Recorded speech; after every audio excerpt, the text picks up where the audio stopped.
It's Scotland's only air show of the year. The International Ayr Show Festival of Flight returns for its second edition this week, with 2 days of aviation action.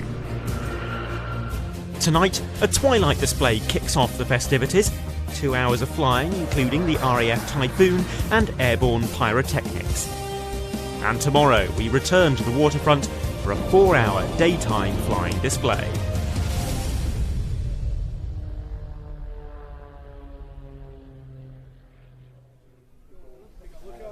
A very good evening, everyone, and welcome to the International Ayr Show Festival of Flight, coming to you from sunny Scotland. We are in the beautiful environs of the bay here in Ayr, looking out over the sea, and you can see over my shoulder the big pink markers in the water that are denoting the primary display line over which aircraft will be flying in around about half an hour's time. We have a 2-hour flying display, a sunset flying display coming to you today, 7 items, and let's just give you a little taste of some of those display items that are going to be entertaining us.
Now, full disclosure, that little video compilation that you just watched was made about 10 days ago, and since then there have been some alterations to the flying lineup today, and one of the items that we have just shown you, the Black Cats, unfortunately won't be performing, but all the others that you have just seen will be as part of this 7-item flying display that we are expecting. And then we're back again tomorrow for an even larger flying display lineup, which is going to include C-130 Herculeses, plural, from Canada and the United States Air Force. We're going to be seeing a pair of Gnats from the Gnat display team, the Gazelle Squadron, and many other acts as well. So we are looking forward to a tremendous couple of days of flying. Tomorrow's weather forecast, I'm delighted to say, is every bit as wonderful as today's. Perfect conditions for a flying display.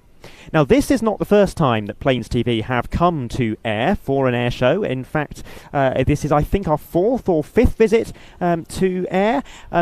This is the 2nd edition of the International Ayr Show Festival of Flight in its current form, but back in the 2010s there was another air show here, the Scottish International Ayr Show. And I thought, as we wait for the flying display to get underway this year, we would take a look back to the very first edition of the Scottish International Ayr Show, held back in 2015.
Now, one of the aircraft that I'm sure will have caught your attention in that video compilation is Avro Vulcan XH558, no longer flying, but very much missed on the air show circuit. And given that we have around about 25 minutes to go until today's flying display starts, I thought what better way to spend some of that time than by looking back to 2015 and an extended cut of the display here in Ayr by Vulcan XH558.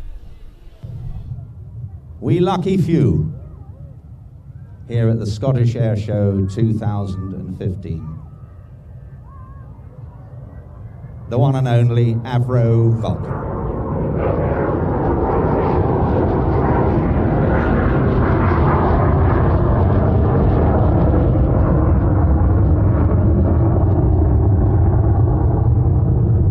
This aircraft has been maintained entirely by public donation, over £22 million, including a £2.5 million lottery funding over the past nearly 10 years.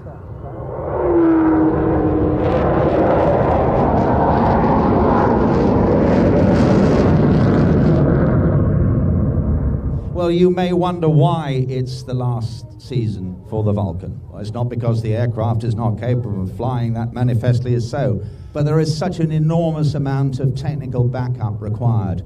It requires 3 or more professional aerospace companies to maintain it, and quite frankly, there isn't the technical expertise anymore coming from the people that used to work on these aircraft.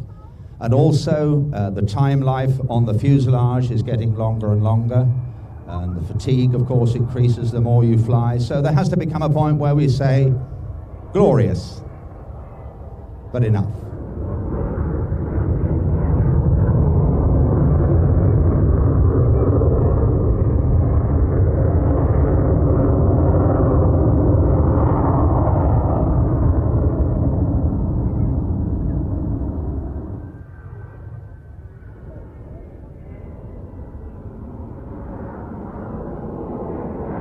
There, the bomb doors are open. A big gaping hole in the bottom of the aircraft just gives you an idea of just what amount of ordnance this aircraft could deliver when it had to.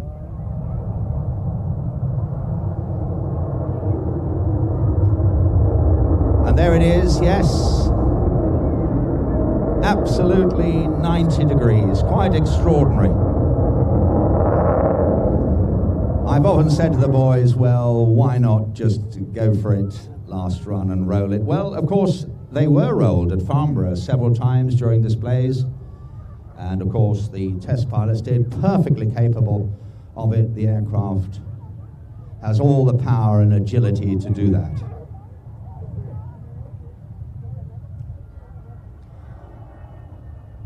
So, ladies and gentlemen, I can tell you there's just 1 minute to go. So this is your last chance now.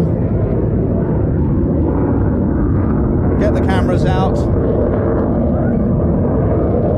Just look at that. Outstanding.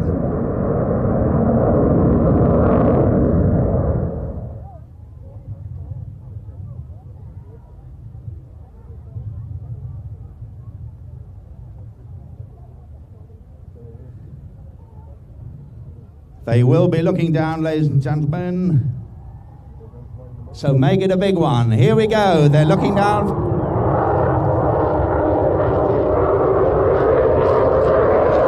Thanks, guys.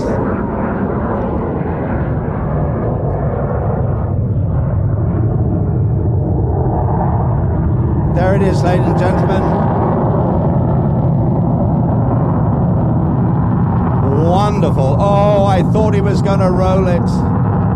The very, very best of British aviation and British innovation. Thank you.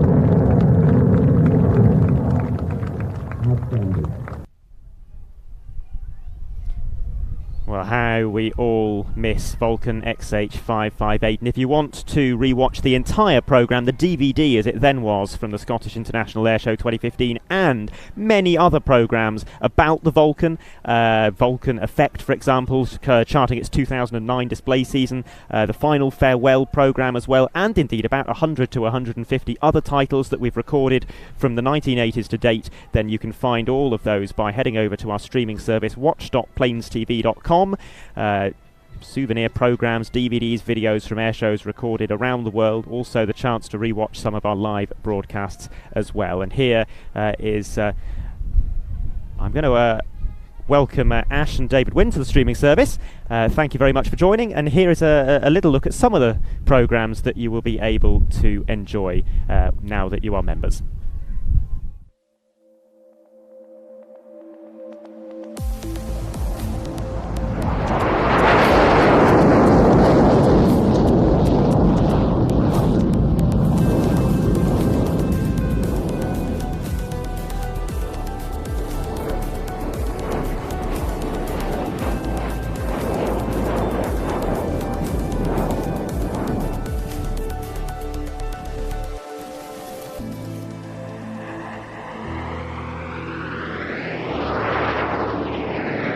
Team Viper is made up of ex-RAF frontline fastjet pilots who together have a combined total of 36,000 flying hours.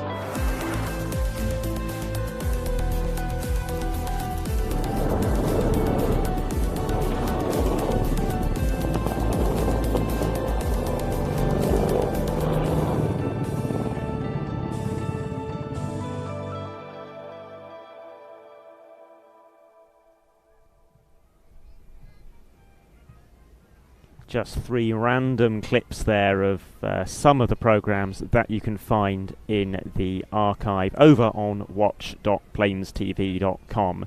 And I'm going to talk a little bit more about the streaming service in just a moment, but I see Ash Williams on the streaming service has just remarked that he has spotted some of the aircraft heading up to Scotland to take part in the show tomorrow. He spotted the Starlings and the Aero Superbatics Wing Walkers. Now, the Wing Walkers were at one point on the schedule for today, and there's a little bit of uncertainty, I think, as to whether they make it in time for today's flying display. I haven't heard the latest, so we can cross our fingers, but I'm not certain as it stands whether we will be seeing the Wing Walkers tonight or not. Anyway, back to the streaming service. There is another program that I wanted to talk about. It's something that we are in the process of making right now. Many of you will have joined us for our 6 days of live coverage from the Royal International Air Tattoo. 3 of those days we put out free on YouTube. The other 3 were exclusive to our streaming service. It was an absolutely fantastic show. Over 200 aircraft, more than 20 hours of flying displays, 13 fastjet solo displays, and 6 national display teams. We are currently producing a 2.5-hour highlights program, which will be available exclusively on watch.planestv.com. It will include every single one of the flying display performances, cockpit footage for several of them as well, and we're sprinkling into that program some of the best moments from the arrival and departure days. In addition to that, we are targeting the 1st of November for a release date on watch.planestv.com, but in lieu of being able to show you an excerpt of the programme at this stage, then I thought we would show you a little highlights compilation that we shot at RIAT 2024. A very good morning, everyone, and on behalf of the Royal Air Force Charitable Trust Enterprises, a warm welcome to the world's greatest military air show, the Royal International Air Tattoo 2024.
Highlights there from the Royal International Air Tattoo 2024, and we are looking forward to bringing that highlights programme to you in a few weeks' time. But in the meantime, if you are a member of the streaming service, you can go back and re-watch more than 50 hours of those live broadcasts from the show. So if you can't wait to see that 2.5 hour highlights programme, then that might just tide you over.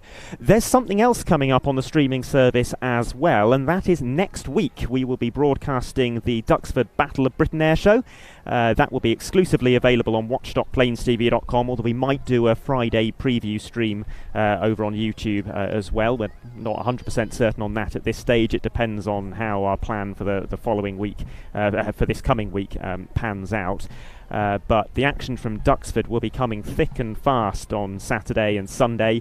Double-digit numbers of Spitfires, quite a large number of Hurricanes as well, a huge variety of other Second World War fighters, P-47 for example, P-51s, Bouchons, and then there's two types of B-17 in the flying display. There's the Flying Fortress in the form of B-17G Sally B, based at Duxford, very familiar to us. But then there's also another aircraft type which has not visited the UK mainland for many years, and I don't think we at Plains TV have ever filmed it before, and that is the Saab B-17A from the Swedish Air Force historic flight. There's also representation from the modern Royal Air Force. It is going to be an absolutely tremendous show. We hope that you will join us for it, and here's a little look at what's coming up.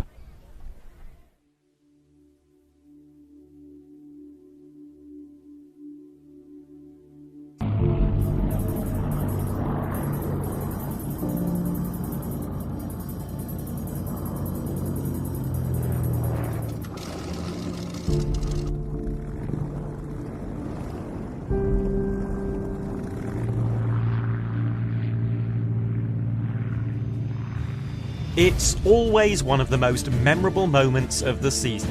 Duxford's Battle of Britain Air Show returns this September, filling the skies of this historic airfield with huge formations of Spitfires.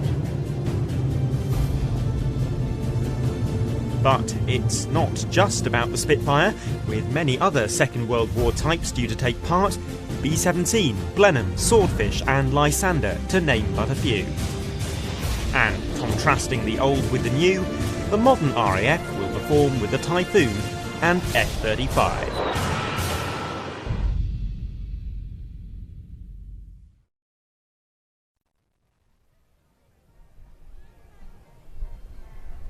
The Duxford Battle of Britain Air Show 2024 coming live on watch.planestv.com next weekend. We can't wait to bring that to you. But first, let's focus on the action here in Ayr. We have around about 10 minutes to go until the start of the flying display here.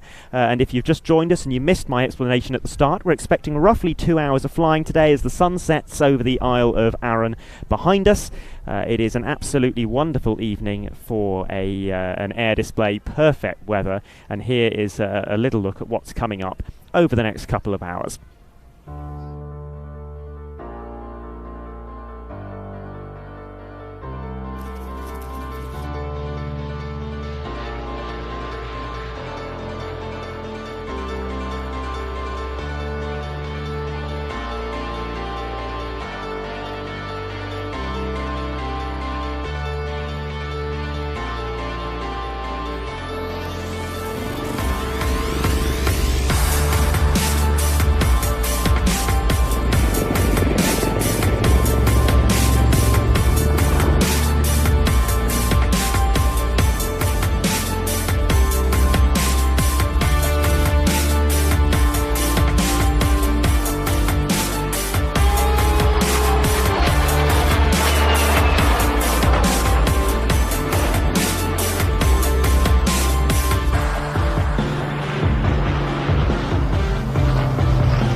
Now, one alteration to the flying programme here, which unfortunately we haven't had time to reflect in that little video that you've just watched, is the fact that the Royal Navy's display team, the Black Cats, flying the two Wildcat HMA2s, will sadly not be participating in the International Ayr Show Festival of Flight this weekend.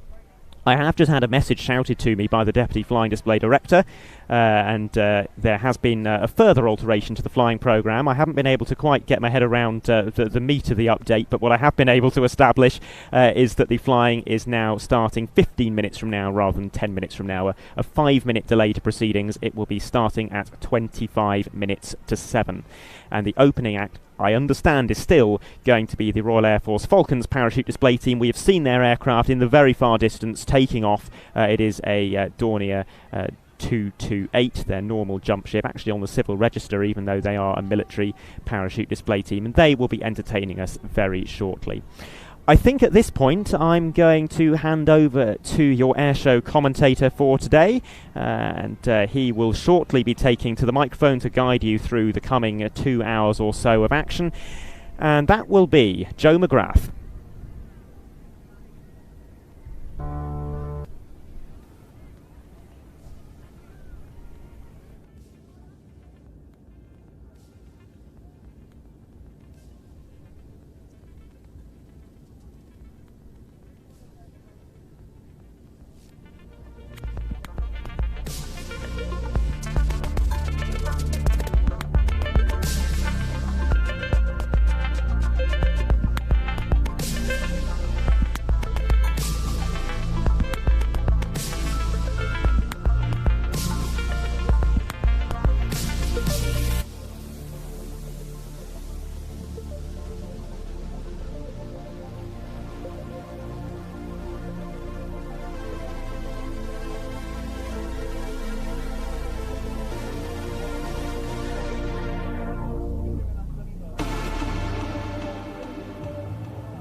Big thanks to the Royal Air Force Band. How you doing? Did I turn it on or off? Oh. I was looking at the wrong, on mute, the wrong thing. Did a fantastic job setting the scene for the opening act, which of course is the Royal Air Force. And I'm just looking on my flight radar app. Up to 6,000 feet already, the Dornier from the Royal Air Force parachute display team, the Falcons. And they're off to my far right hand side, given the wind, which is down to 15 knots. Hey.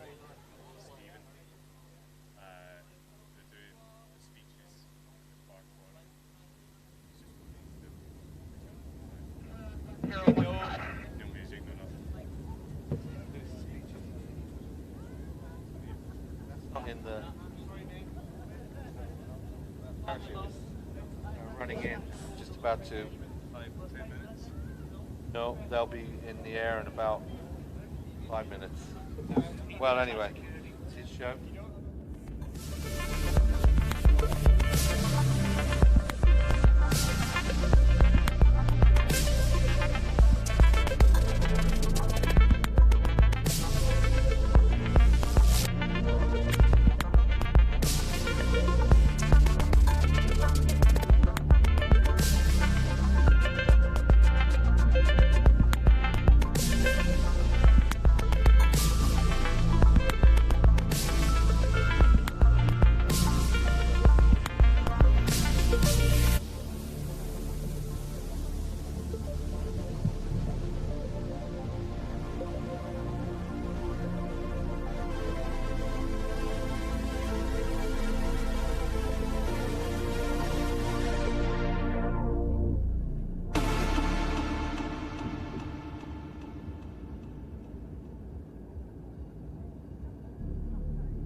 Lieutenant Catherine McKenna from the Royal Air Force Falcon Parachute Display Team.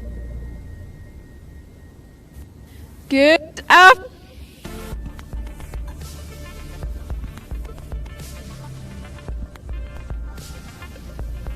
Good afternoon, ladies and gentlemen. Can somebody hear me? Can someone confirm you can hear? Give us a cheer. Kind of. Right. My name is Catherine. I'm today. I put on a really highly skillful display demonstrating the RAF's parachute jump and 12,000 feet.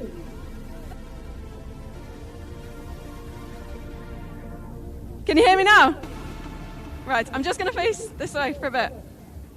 Right, the Falcons can jump anywhere between 2,500 feet and 12,000 feet. For reference, the Empire State Building is only 1,500 feet. Today, they're going to jump at 7,000 feet, which gives them 2,000 feet for a free fall and 5,000 feet for a display. The team represents the very best of British, at home and overseas, and you'll see them displaying the red of the UK. They're going to drop from an aircraft called a Dornier, and this is a small white aircraft, and I need you to start looking out for one. If you see it, point it out for everyone else to see. Anyone got it yet?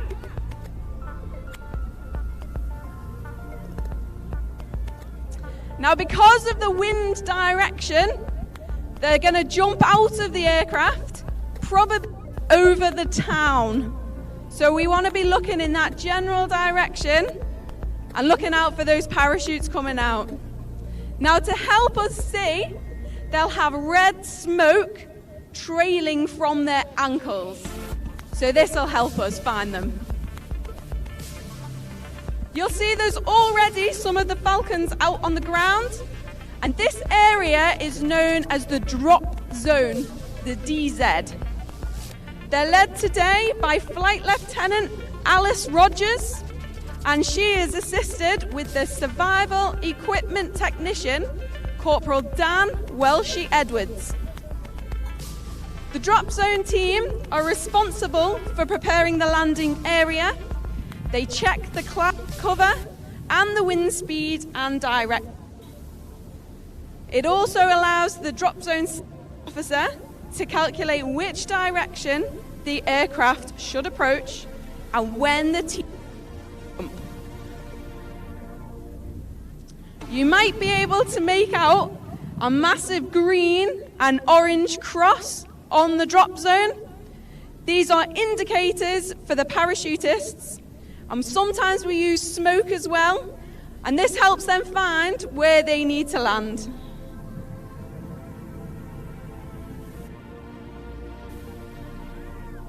Can we still see an aircraft? Because I don't know if I can.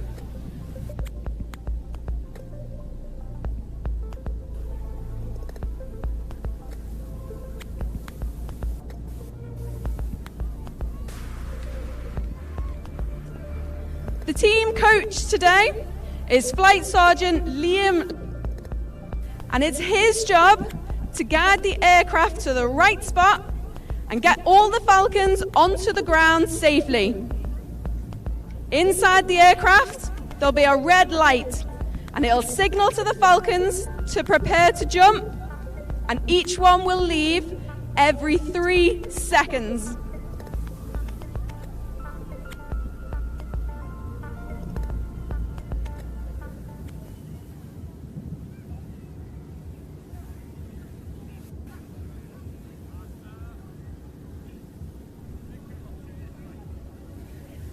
So we think they're about 2 minutes away.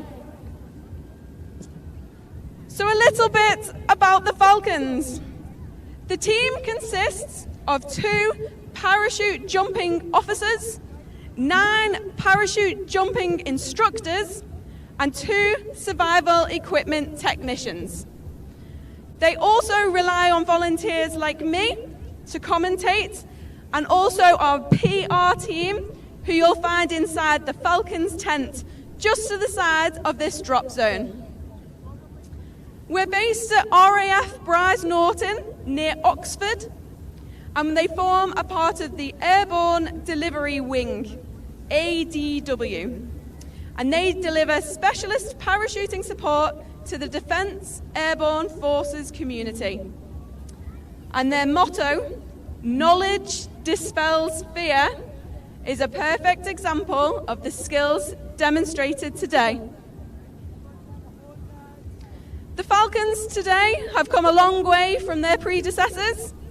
In 1961, 6 parachute jump instructors from the #1 parachute training school got together, calling themselves the Big Six.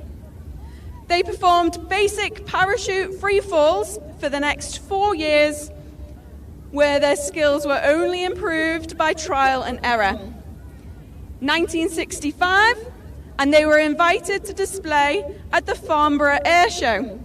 This was their first performance as the RAF parachute display team, and they were so successful, they were renamed the Falcons, increased the team to 12, and enhanced the unique display format, much like what we'll see today.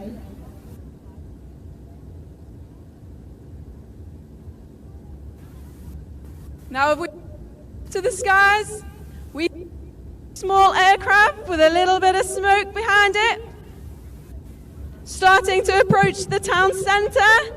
Give a point if you see.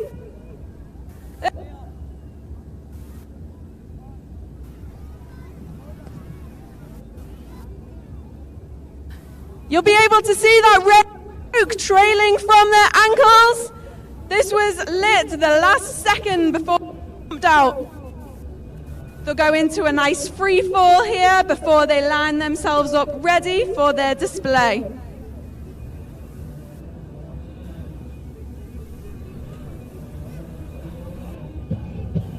They're starting to build now. Need to get themselves nice in a line. We'll call this ducks when they line up side by side. They'll then weave their way into a snake, which is when they follow each other one behind the other.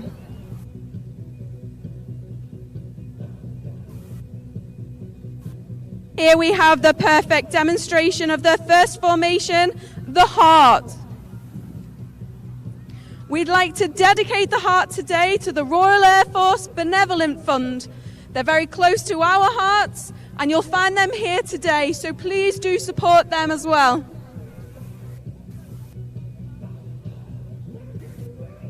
Now into the next formation. This is the crisscross.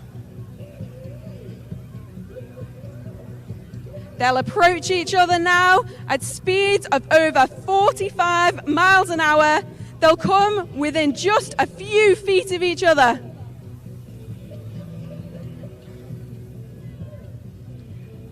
And now into their signature move. This is called the carousel. A perfect circle is created, and they'll keep spinning and spinning in this extremely dynamic move, which requires a lot of skill and trust within the team. Now, you may have noticed there is one Falcon who's not with the rest of the team. He's going to be carrying our flag down today, so he'll join the end of the team when they come into land. The team are now coming into their final move. This is Sabre Chase. It's essentially another snake, but it has dynamic left and right turns to position themselves to come into this drop zone for landing.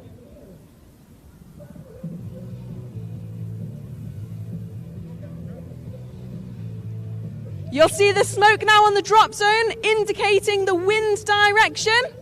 Apologies to those standing in the smoke, but it's worth it.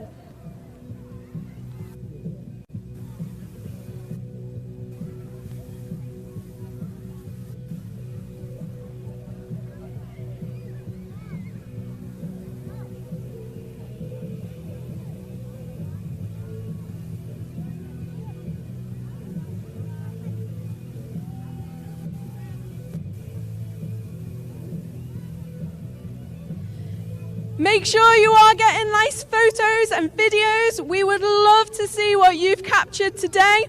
You can find us on a range of social media platforms. Just search for RAF Falcons.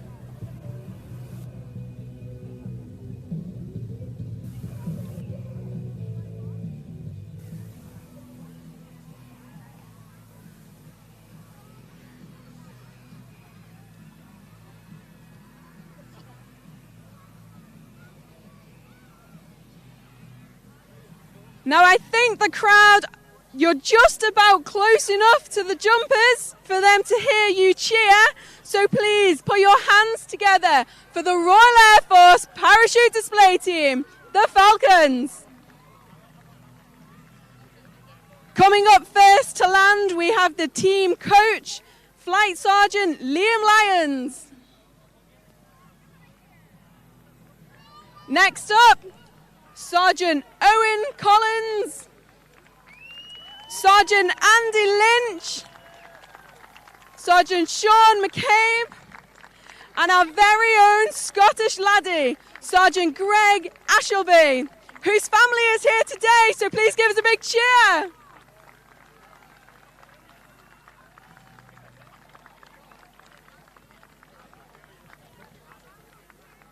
Carrying the ensign of the Royal Air Force today is Sergeant Marcus Shields. Please put your hands together one more time for the Falcons.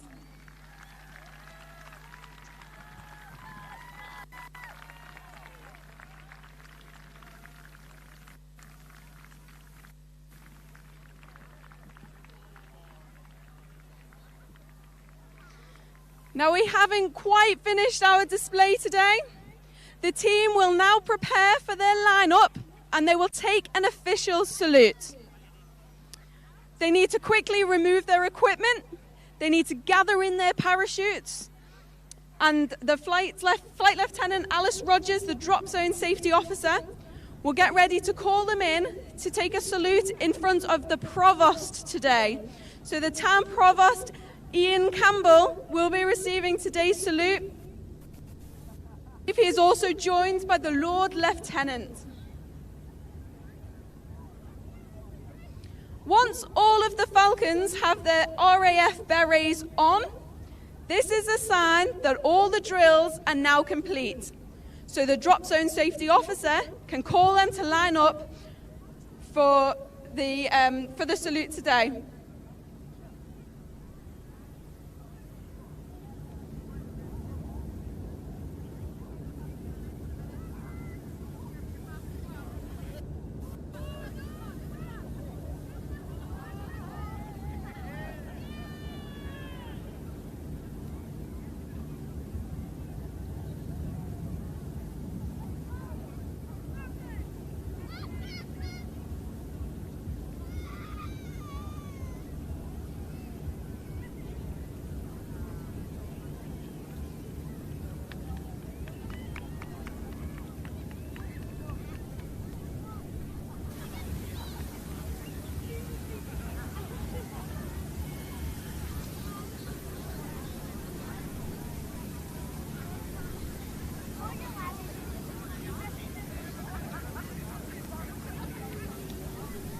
Ladies and gentlemen, the Falcons!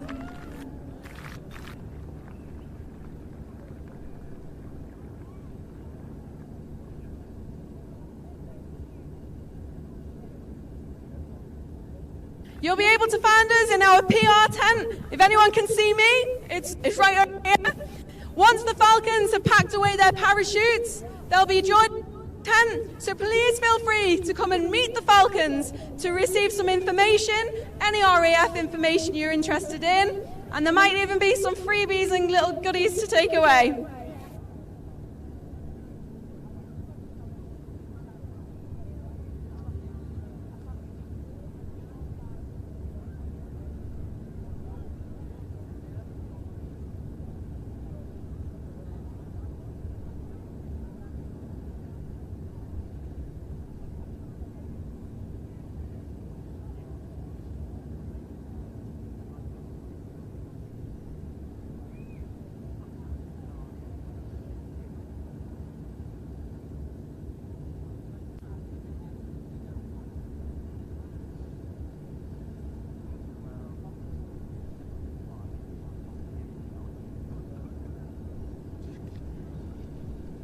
Well, a huge thanks to Flight Lieutenant Catherine McKenna and all of the members of the Royal Air Force Falcon display team. Now we're going to move from canvas wings to metal wings, because it's time to step it up a little bit, especially with the speed. And one of the first generation of jet fighter aircraft coming in next is the Vampire, the FB-52. And one of the coolest names for a pilot this weekend, it is Martin Tintin Telsley. Now, he's a display pilot, but oh so much more. He has 4,000 hours flying aircraft, and not just these vintage jet aircraft, but he's also one of the most accomplished F-35 and F-16 pilots that the Royal Norwegian Air Force have. And we're very grateful for him. He's flown straight over from Northern Ireland, come and do the display, and then he's going to head back to Balmoral, or back to Baldonald, I should say, Balmoral, back to Northern Ireland to do the show this weekend over there. And Tintin is a Royal Norwegian Air Force fighter pilot. He served many years with the 338 Tiger Squadron, based out of Åland Air Base, that's near Trondheim. And he went through flight training at Shepherd Air Force Base out in the United States. He's also attended the Air Force Academy as well as the NATO Defence Academy at Shrivenham down in the UK. Tintin has taken part in operations in Serbia, Afghanistan and Libya, and he's one of the Royal Norwegian Air Force's most experienced fighter pilots, flying for many, many years in the F-16, and also one of Norway's first F-35 pilots. He's a very senior rank as well. He holds the rank of Brigadier General, and also serves with the Norwegian Special Forces. So a very accomplished pilot in many, many facets of aviation. Tintin has logged more than 3,000 flight hours on the F-16 and has a total of more than 4,000 hours, as I said earlier, and most of them on high-performance jets. But today he's stepping back in time with this Norwegian Air Force historical aircraft, the Vampire FB-52. It was the export version of the Mark VI, which was about 101 of them built, and originally designed as a fighter bomber. And as you'd expect, Martin is a Norwegian historical squadron qualified display pilot on the de Havilland Vampire since 2017. And he has a true passion for historical aircraft. So let's listen out. This Rolls-Royce Goblin engine, they didn't have many restrictions when these aircraft were being introduced, so it's quite loud, very distinctive sound coming from it as well. The aircraft will be coming in from our left-hand side, I assume. And the only reason I assume that is because I can see the guys all looking to their left-hand side. So get ready for him, moving in from the left.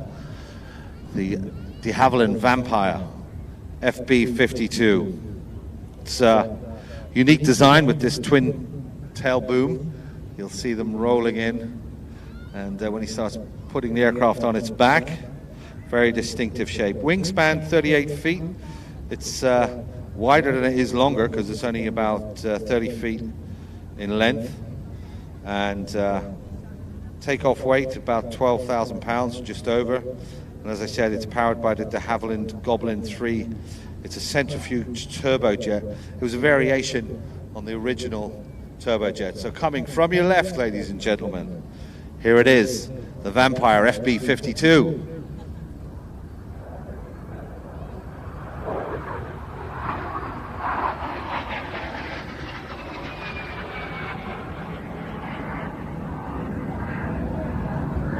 As you can see, it can climb very easily, service ceiling up to 42,000 feet, and it climbs 24 meters per second, so a very accomplished aircraft in its time. Obviously, compared to today's climb rate, it's a little bit pedestrian, but this aircraft really was cutting edge at the time. The FB-6 was designed as a ground attack fighter bomber, and it featured a single engine, as I said, with that twin boom configuration. Very, very agile and versatile. You could load up ground attack weapons as well as air-to-air.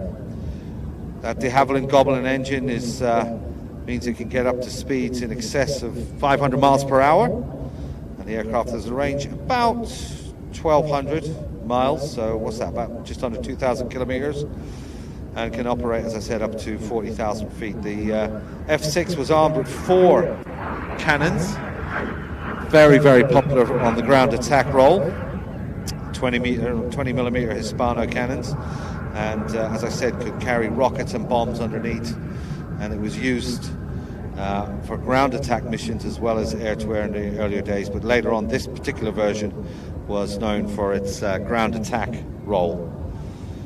Served with various air forces worldwide, Royal Air Force obviously, and of course the Norwegian Air Force. There was a big tie-up between them, still is, including export success, and played a significant role during the early Cold War period.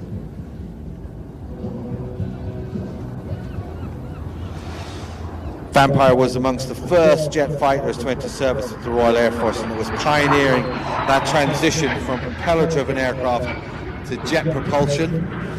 So as I said, these aircraft were really the cutting edge. The propeller had gone as far as it could with regards to speed and aerodynamics, and of course the Rolls-Royce were involved in the development once Sir Frank Whittle had passed on the trade secrets, and also the Americans were getting involved at the time. So it was all about speed from the jet engines. Now aerodynamics were still catching up. As you can see, this is a straight wing, not the swept wing design, hadn't come in yet. Compressibility on the leading edge and all that was still new to them, so they were coming up with airframes that could deal with the huge amount of power from the jet engines. And the Vampire was the very first step in that. And there's many variants of the Vampire as well. There's the Venom, and they were all pretty much taking one step at a time, using data from the wind tunnels to refine the shape of the aircraft. And it's great to see this aircraft from the Norwegian Air Force Historical Squadrons. It's marked PXK, and it was licensed built in Sweden in 1952, and it's organisations like the Royal Norwegian Air Force Historical Squadron, and I think there's a couple flying in the UK as well. But these aircraft are becoming very rare sights at air shows around the world because the lack of spares, and a beautiful sight and sound.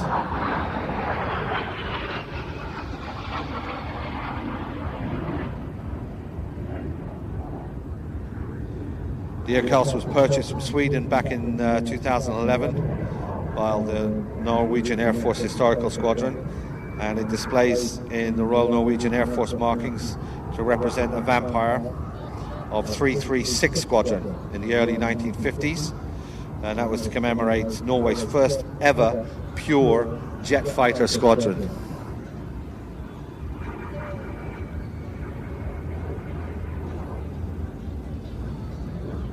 Their organisation is a non-profit organisation founded back in 2008.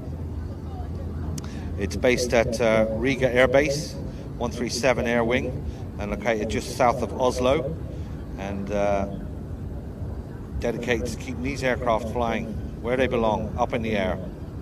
They have 2 aircraft, one we see here, the FB-52, as well as a T-55, and they also operate a T-33 and a MiG. So very representative of that part of the world's aviation.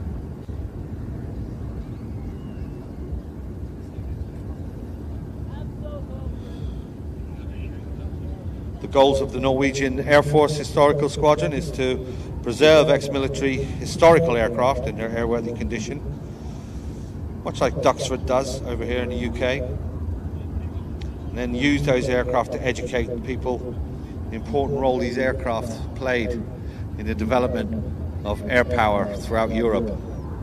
As I said, played a big part in the Cold War.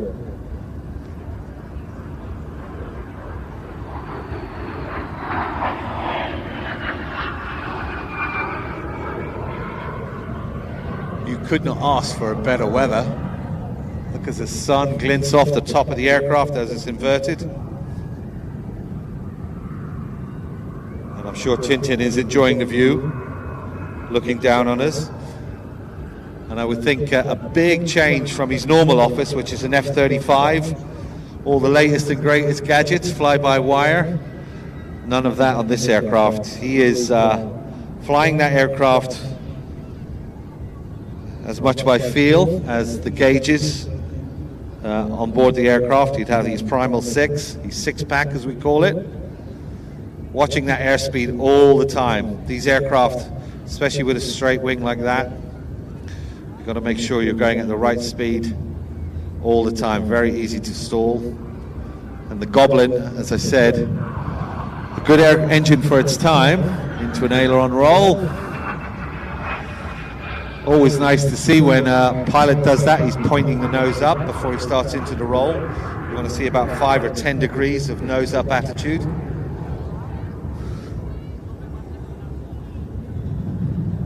And again, you'll see the difference later on with the Typhoon. The Typhoon's all power and roaring and afterburn, 50,000 pounds of thrust.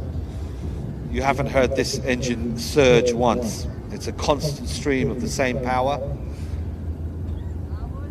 Here he comes back at us now on the 45. If you're wondering what those big pink blobs are out on the sea, they're actually the display line for the pilot. That's why we have those big pink blocks out there. And that shows him where the display line is. He shouldn't be coming forward of that. It also shows him where the center is, where he should be aiming the aircraft. So you need those big inflatable reference points.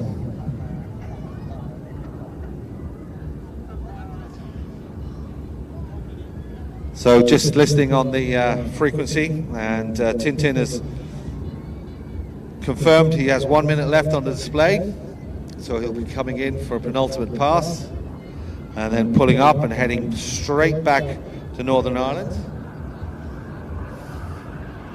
So he'll pitch the aircraft around.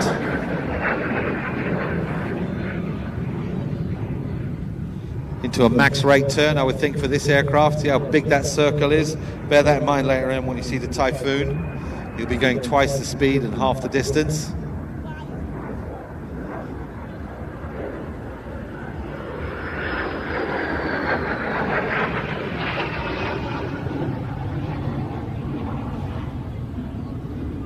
Love the sound of that engine. Classic jet. And then rolling the aircraft out.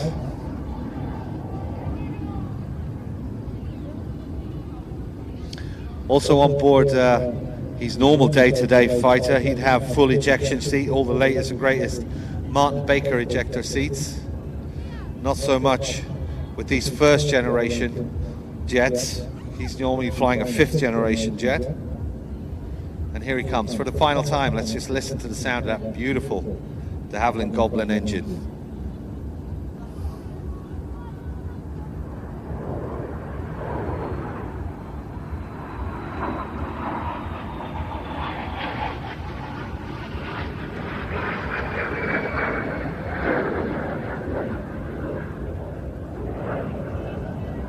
And there he goes, Vampire complete, ladies and gentlemen, the first flying act of the day. Martin Tintin Tesley from the Norwegian Air Force Historical Squadron flying his Vampire FB-52. Not bad at all. So as I said, that's the start of the flying display. We'll be finishing off later on with the Typhoon, and of course we're going to be having the Airborne Pyro. But coming up next is a unique aircraft, and I don't use that word lightly. You're going to see some flying today. I only saw this aircraft displayed last year for the first time, and when I saw it displaying, I hadn't actually seen it practice or anything. I've been doing air shows for 30 years, and there were some maneuvers in there I didn't know what to call them, because the aircraft was doing stuff that I'd never seen an aircraft like this do. And now you're going to have the same experience. Rich Goodwin is the pilot, and he flies a Jet Pitts Special. So a Pitts Special, if you've been to air shows, it's a good chance you would have seen a Pitts Special. It's a small biplane. It was developed for aerobatic competitions in the 70s and 80s, and dominated for a long time in that, until the extras came along in the shape of the Extra 300s, now the Edge 540s and the MXRs, all carbon and lightweight and super. But Rich took this stalwart of an aircraft, and he got jet engines attached to the side, so just forward of where the cockpit is. Now, he kept the propeller on there. It's not like he took the propeller off and turned it into a jet. So he's still got the propeller, and he uses the jets at the same time. And it just does some maneuvers that, you know, I find difficult to describe. I've actually come up with a name last night. I was out down to Shamatante, and we came up with a name in the beer garden for one of the maneuvers. So get ready for that, because it really is something special. In the meantime, that gives me a few minutes to say hi to everybody that's saying hello. Sarah wanted to say hello to me on Instagram, from Maple to Thistle, and those guys have moved down from Canada to stay here. As I said, watch out tomorrow. There's going to be a C-130 from Canada.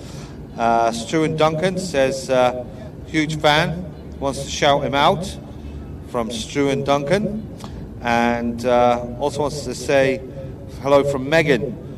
She wants to say hi to James, Meg, Joseph and Daniel. Stay over for the next 2 days. Wow. Joseph's 3 and Daniel's 3 months. Now, Megan, you are starting those kids early at air shows. AJM wants to say hello to himself. Why does AJM want to say hello to himself? Has he got anybody friends that he can say hello to? He's on Instagram. And Thomas Sutherland, big mention for Layla, Mommy, Tony, returning and enjoying this great event. Looking forward to the pyrotechnics show. That'll be right at the end, Thomas. So that's the last thing we're going to do tonight. Without the pyrotechnics, that's how we will finish off the show. So as I said, Rich Goodwin is going to be up next in his Pitts Special. Get your cameras ready for that. The Typhoon, roughly just after 8 o'clock. Just coming up before 8 o'clock. You'll be able to see them. We've got to say a big thanks to our sponsors as well. Of course, without them, this is a free event. You're all enjoying the show, and without our sponsors, it would be quite impossible to put on. So, Ashley Limited, they're our local-based main contractor. They cover a diverse range of construction products and sectors, including affordable housing. They do residential, education, healthcare, leisure, and industrial. And they're very proud of the employment and the supply chain opportunities they provided over the years. And they have a strong belief in their apprenticeship and professional trainee programs. Delighted to be main sponsors here at the International Ayr Show, Festival of Flight. That's the 2nd year running they've done that. So big respect to them. It's a fantastic event, brings a wealth of benefits to the local area, and they're thrilled to be involved again, particularly after last year's resounding success. And they have a great relationship with South Ayrshire Council, of course, who without them this event would not happen at all. I hope that continues for many, many years. Have a look up at them, ashleyscotland.co.uk on the website. Also, Spirit Aerosystems is one of the world's largest manufacturers of aerostructures. They serve the commercial aviation, defence and regional business jet sectors. Spirit's expertise extends across aluminium, advanced composite manufacturing, company's core products include fuselage, integrated wings and wing components, pylons and nacelles, of course. And the company has locations in US, France, Malaysia, Morocco, Northern Ireland, but more importantly, locally here in Prestwick, where more than 1,200 people are employed in a diverse range of skills, including engineering, procurement, finance and operations, and a lot more. And if you want to learn more about Spirit, why not pop in and see them in the STEM Marquee? They're proud sponsors of the International Ayr Festival, so a big shout out to Spirit for them. Got to say hello to as well MCW Scotland. It's a strong, successful construction company with an excellent reputation. 30 years in the private and public sector in the west coast of Scotland, offering construction, bespoke joinery services, and MCW has an extensive experience in both new build and refurbished projects, making it one of the trusted construction companies in the west of Scotland. You can find out more on their website, mcwscotland.com. And finally, for now, GE Aerospace, of course, one of the big aerospace providers in the local area. It's a world-leading provider of jet and turboprop engines, as well as integrated systems for commercial, military, business and general aviation. And on the Prestwick site, known locally as GE Caledonian, it's responsible for the overhaul and awe-inspiring GE-NX jet engines. So a big thanks to them as well. So I've just heard the flying display director talking to Rich. He's in the overhead. I think I can hear your standard Lycoming engine. Did you hear that drone, that buzz? Ah, there he is. Okay, so very nice livery on this aircraft, blue and white. So he's just building up some height. He's going around behind us at the moment. He's going to climb to height and then come from your right hand side. But as I said, I'll try and keep up with him. You know, some of the more traditional maneuvers, obviously I'll be able to interpret for you. But a lot of the maneuvers he does, yeah, it's sort of different is the word. So it gives you a chance to say hi to some people on Instagram while he's climbing up the height. If you want to say hello to somebody, it's Joe Ayr Show at Instagram and YouTube and TikTok. So Stuart McComb, he wants to say hi to Carling. She's dragged her partner here because she loves planes. Good man. Take care. Who doesn't love planes? We all love planes. That's why we're an air show. Jacqueline Watson, here at the air show with her partner Alan. She wants to say hello and tell him I love him. Love Jacqueline. Very sweet. Also Amy Law, she wants to say hello to the aviation enthusiast that is Fraser Bissett, with love from Grands, Amy and Julie. So if you've got somebody special this weekend, because don't forget we're back here all tomorrow, you can give me a shout out on Instagram at Joe Ayr Show, J-O-E Ayr Show, easy peasy. Now we have had some aircraft that won't be showing up this weekend, and unfortunately, I'm sure you would have heard in the news recently. And as we said, as a mark of respect to the Royal Navy display teams, they're withdrawing the Black Cats from the International Ayr Show this weekend. We hope everyone who's looking forward to seeing the Black Cats understands the decision following that tragic incident in the English Channel early this year with one of the Royal Navy Merlin aircraft. So they'll be staying at their bases down in Yeovilton, and I'm sure everybody understands why they won't be attending an air show this weekend. So let me just go back to your running order tonight so you know who's coming and when. Richard's climbing up to height. He's going to be coming running in, but he doesn't need the height because with those jet turbo engines, he can just launch that aircraft straight up. It's something to behold. Now he'll have a flat 6 Lycoming engine, as I said at the front. I think it's a 360, and the Pit Special is a very light aircraft anyway, so it doesn't need that much power. But with all this extra horsepower coming from the jet engines, this aircraft just flies through the sky. I shouldn't call them jets, they're actually turbines, is the technical term. So I can see him now off to my right-hand side, coming out of the entrance. And there you go, you can hear the tip of that propeller. That noise is not actually coming from his engine, that's the tip of the propeller, just about going supersonic. And that's the noise you hear. So here he comes, running in from the right, Richard Goodwin, and what we call the jet pits. So cross controls, pretty standard, lots of rudder, lots of elevator. You can actually see him waving as he comes through.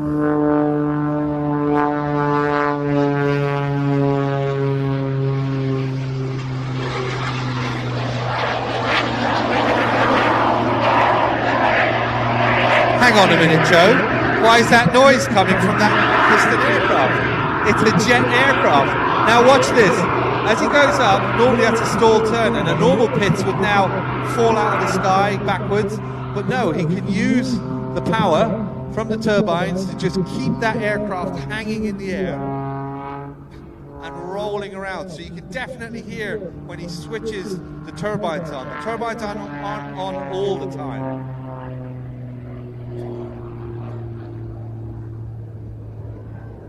Now watch this. Rolling, snap rolling the aircraft all the way up. Listen.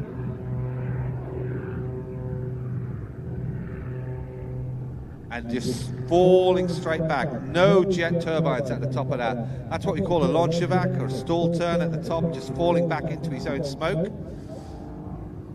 Now the smoke has been generated from the exhausts on the normal aspirated engines, not coming from the turbines.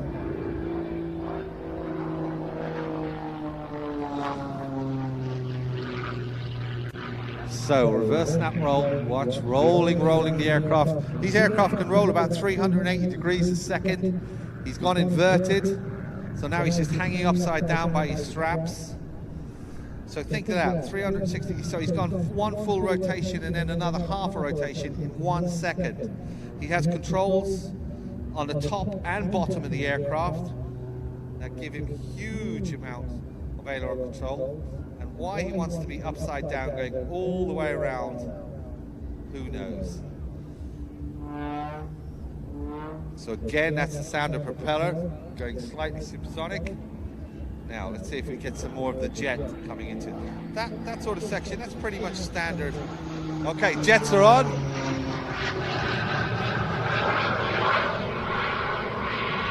It just looks wrong, doesn't it? It's a propeller aircraft with a jet engine. And look at that, you see how much he can control it in the spin? And his vertical penetration, the way he goes straight up and he can just keep on going.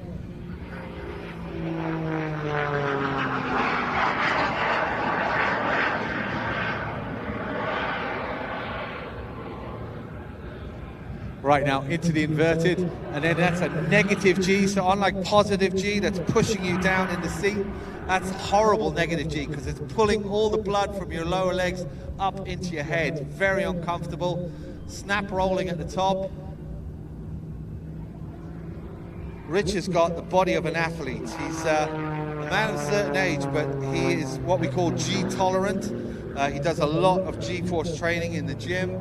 He's super fit, eats all the right foods. I was his personal trainer for a couple of years. He basically followed me around, and everything I ate and drank, he didn't. And that's how he stayed healthy. Now watch as he rolls that aircraft again, those 4 aileron controls giving him absolute authority in that direction. Now I think this is where he's going to come back down, engage the turbines. Now watch as he goes up into the vertical. He'll roll the aircraft and now it stops. Now watch this. That aircraft should be falling. Now he's rolling at the same time like a clock face. Just spinning that aircraft on that axis. That is impossible to do in any other aircraft except that when it comes to a pit special. And he's using the thrust from the turbines to do the controlling of the aircraft.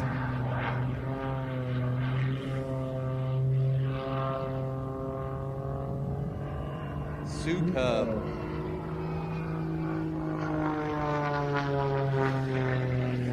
The turbines are what are called ATM Lynx jet turbines. They run on sustainable aviation fuel, and they deliver about 700 pounds of thrust. So that together with his 8.5 litre Lycoming engine, that's a thrust of 1,700 pounds. And considering the aircraft only weighs just over 1,500 pounds, that means he's got a much better power to weight ratio than 1:1. So that means he's got more power than the aircraft weighs. So that means it can go in any direction and still be accelerating.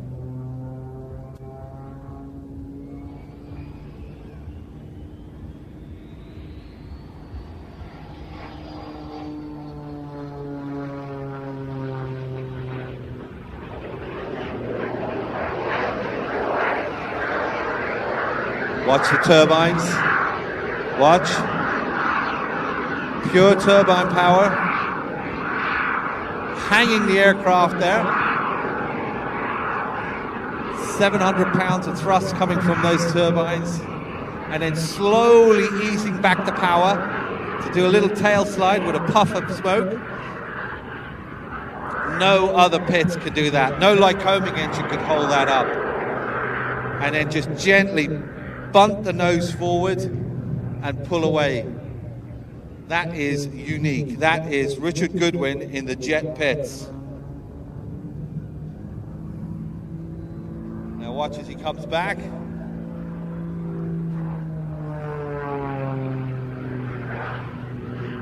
Flick rolling the aircraft into the vertical. Little bit of rudder. He's counteracting, see the on-crowd wind. So not ideal. Now he's going to rotate. Now he's just using the power from the turbine to turn the aircraft on its back. Just flipped it on its back, moved about 4 meters to the left, and then decided to push down.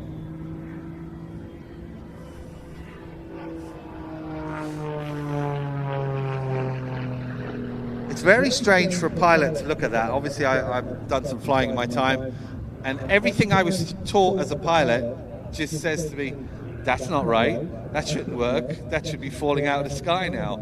And to look at an aircraft just hang upside down like that, and because your brain sees it as a pit special, yeah, it was very disconcerting to start with, but now I'm just fascinated with it.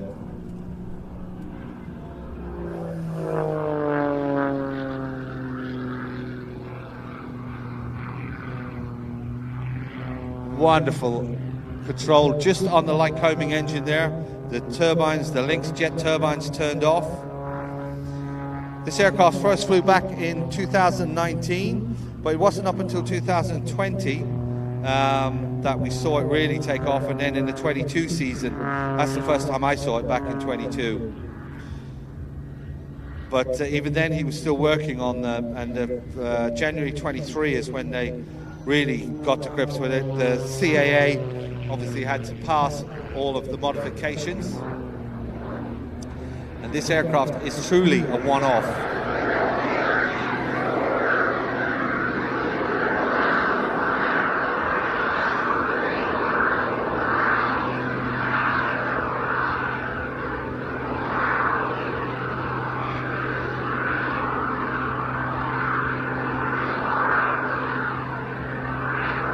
See, that's pure power. Power to weight ratio greater than 1. An aircraft can literally do that. It can act like a helicopter, and you see how there was no big violent maneuvers, or he didn't have to peel away to build up the airspeed over the wing again. He was using just the power from those turbines, just gently push the nose forward. Okay, I'm heading in the direction I need. He's very unlikely he's looking his airspeed indicator as he's doing that.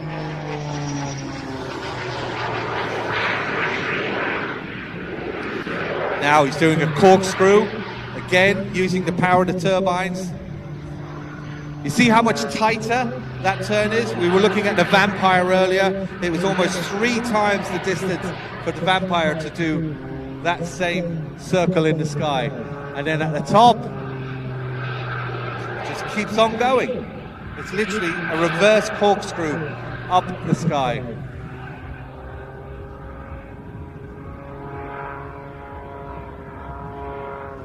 See, normally when you turn an aircraft, you're losing speed all the time, but he's actually accelerating as he's going up. And here he goes, tumbling down back into his own smoke.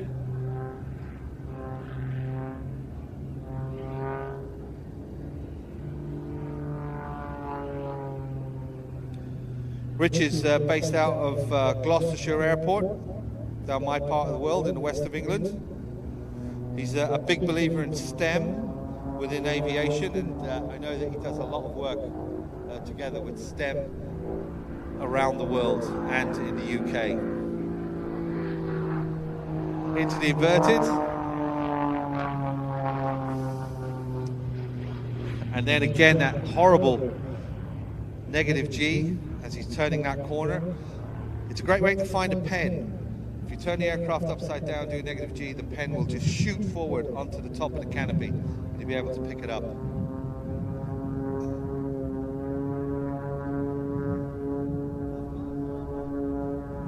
So coming in for the last time, ladies and gentlemen. I know that he's a big waver. He's very communicative. He's very, very handsy-on person. Richard Goodwin, ladies and gentlemen, and the Jets pits. Give him a wave. He can see you.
So I purposely kept quiet there because I didn't want to ruin your lovely video moment. Look at that, the sun going down, jet-powered piston aircraft going up into... It's just your normal Friday night in air.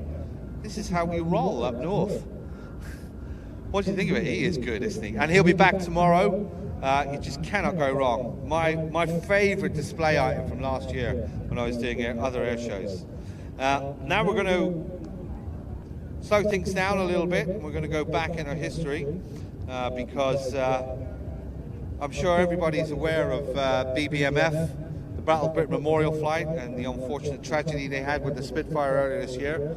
Unfortunately, all their single-engine aircraft are still grounded as that investigation continues. But, of course, having 4 engines, the Lancaster, which I can see way off to my left, out around the head, has been cleared for flight. And now we're going to hand over very shortly to the Royal Air Force Band, who will be playing a tune for us to welcome the Battle of Britain Memorial Flight Lancaster.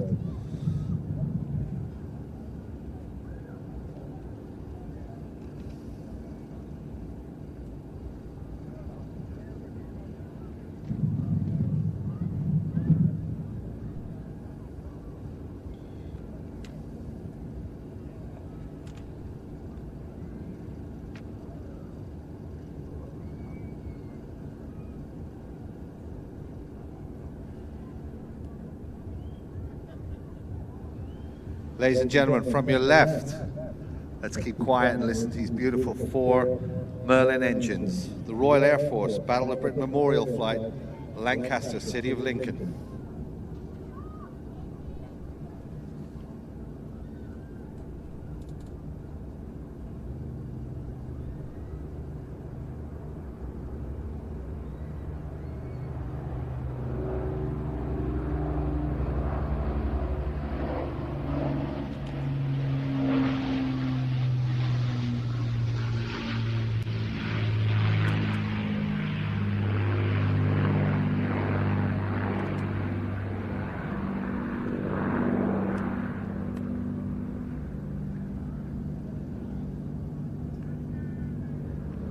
So a lot of people will tell you the best commentators are the ones that shut up. I'm a good commentator because I know when to shut up. You do not talk over that aircraft. So Lancaster PA-474 is one of only 2 Lancasters remaining in airworthy condition out of the 7,377 that were built. It was built at Vickers Armstrong, the Broughton factory, Haywardine, completed in May of 45. So the war in Europe had obviously ended a few weeks earlier before that. So the aircraft was modified and shipped off to the Far East for operations there.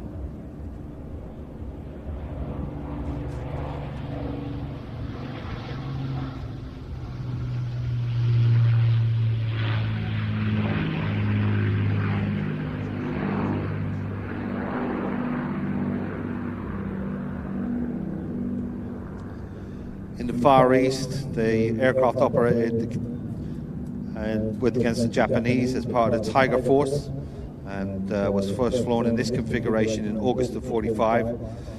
It completed combat operations in the Far East before they ended. The aircraft was deployed, and instead it was stored with just 3 hours and 10 minutes on its airframe before it could get into combat. So from September of 48 to February of 52, after conversion to what's called a PR standard, PA-474 conducted aerial survey mapping work in East and South Africa for 82 Squadron, where it racked up about 2,000 flying hours.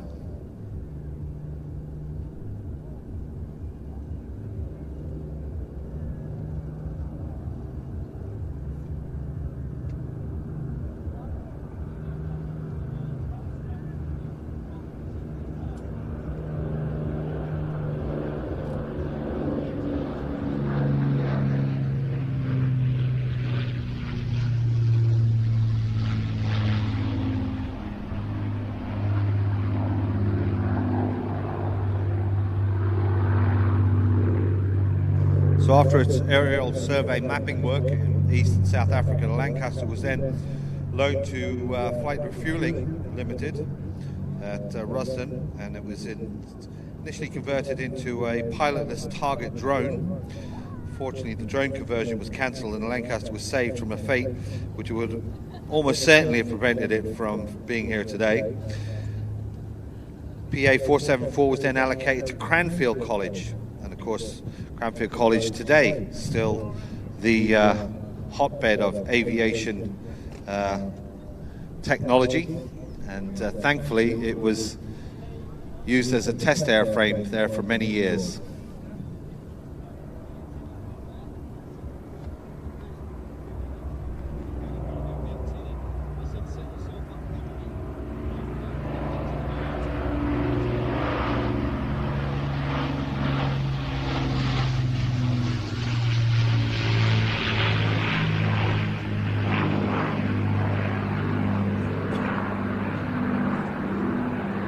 And after 10 years at Cranfield, the aircraft still airworthy. It only did about 100 hours though in 10 years. It was then moved on to Air Historical Branch for display at RAF Museum in Hendon. And it was stored open air there for many years.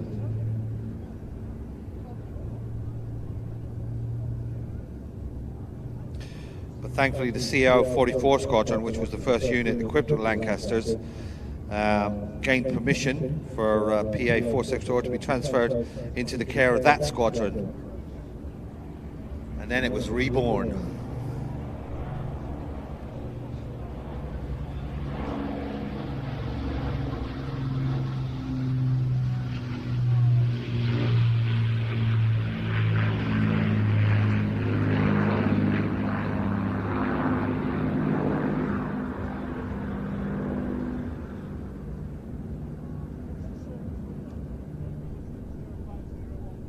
So as the CO-44 Squadron saved the aircraft after refurbishment, it joined the Battle of Britain Memorial Flight back in 1973, initially at Cotteshall, before then moving on, of course, to where it is today, Coningsby.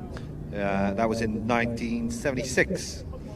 And 74 474, as I say, was officially adopted by the city of Lincoln back in 1975, and permission was granted for those famous coat of arms that are still today on the nose of the aircraft. Regardless of what colour scheme, because they changed the colour scheme to represent other aircraft, but the city of Lincoln is always on there.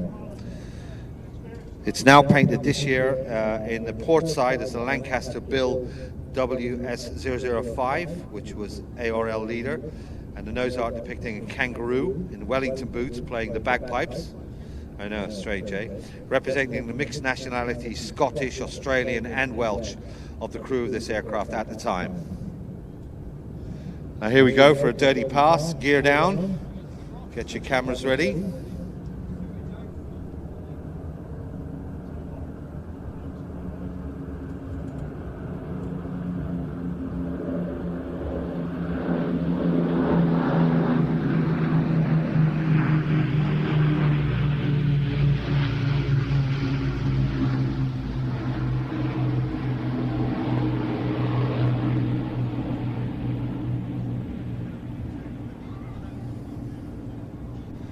Now watch as he cleans the aircraft up, bringing the gear back in. So on one side, as I said, the aircraft is representing ARL leader, but on the other side, on the starboard side, PA474 wears the 50th Squadron code letters VN-T, and these being the code letters of the aircraft which Flying Officer Dougie Milken flew 27 of 35 ops on his tour with the 50 Squadron. So just had our flying display director explain to me we have 1 minute left of flying. Now if that was a Typhoon, you probably get 2 or 3 passes in. But with the Lancaster, this will probably be his penultimate, if not his final pass. So let's just listen again. Commentators dream this aircraft, let the aircraft do the talking.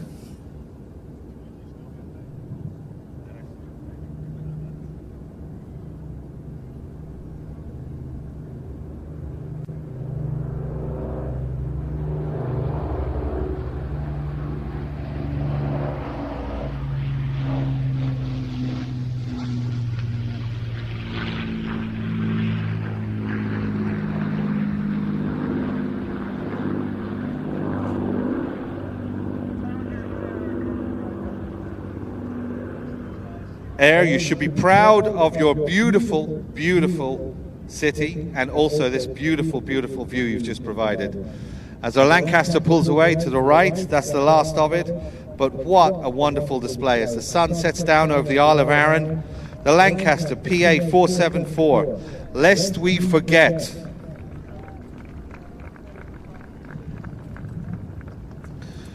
So, as I said, the Lancasters, going back in history, reminding us of our aviation heritage, of the sacrifices of many. Now we're going to move into a very different realm. Barnstorming. Back in the original days, Second World War is finished. There's loads of these surplus aircrafts around, Boeing Stearmans in particular. Pilots roaming the backwaters of America. What are we going to do with all these pilots? What are we going to do with all these airplanes? I know. Get somebody to walk on top of the wing of the aircraft.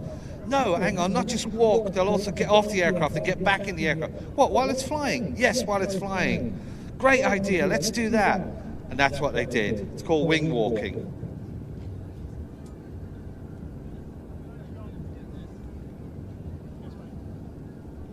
So coming up next, the Ayr Superbatics wing walking team, and definitely worth getting your video out for this one. So as I said, in the 40s the Stearmans soared through the roaring skies up to about 150 miles an hour, and these aircraft are those very same aircraft. Now throughout the display, the two ladies on top of the aircraft have very, very good vision, and they will be able to see you. Please wave back at them. Don't be shy. They're very happy to see you, and you'll be able to see them. Throughout the display, the team, especially the ladies on top, because they're standing up, they get all of this G-force coming straight down their spines between +4 and -2 G. So +4 times their own body weight, -2, twice their body weight, trying to pull them out of the harness and pull them off of the wing. If you turn around and look behind you, you'll see the 2 Boeing aircraft they've just taken off from Prestwick. So they're staying in tight formation, and they're going to come running over very shortly. So as I said, these aircraft are going to be flying between 80 and 150 mile an hour during the display. So the girls on top of the wing, imagine going down the motorway and it's 70 miles an hour. Stick your face out the window, see how that feels. Well, these guys are going to be flying around 150 miles an hour. They'll also be performing handstands. They're going to be swiveling in a wing walking rig.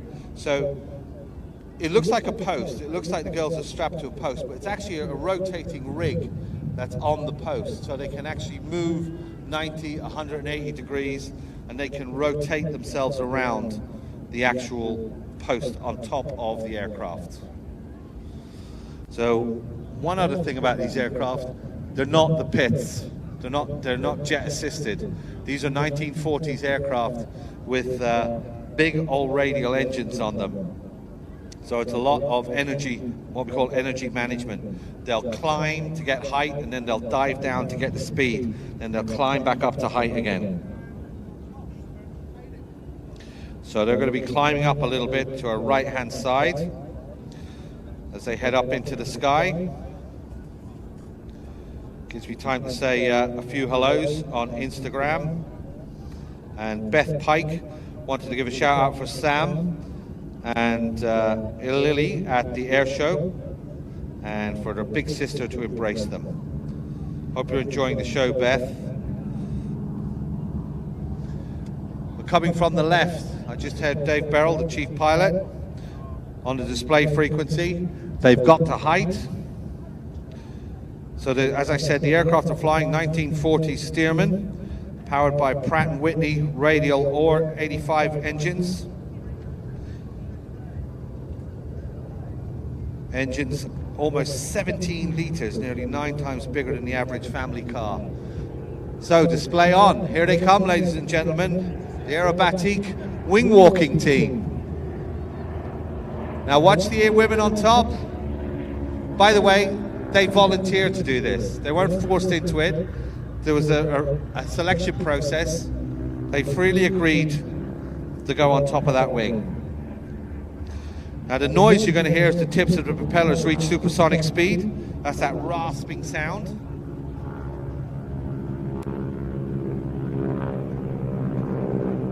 And also again, that powerful smoke system. It's environmentally friendly smoke oil directed into the exhaust system. They use about 30 litres per display.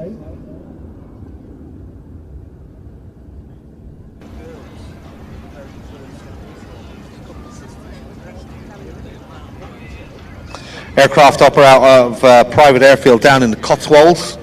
I think they're near Clarkson's farm. I'm pretty sure they are. Look at that picture. I hope somebody's getting that.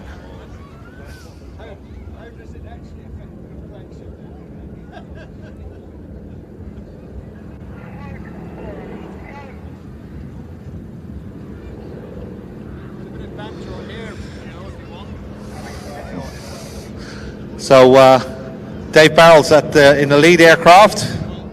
Look at the girls now, they're upside down, inverted. That's their feet sticking up, not their arms.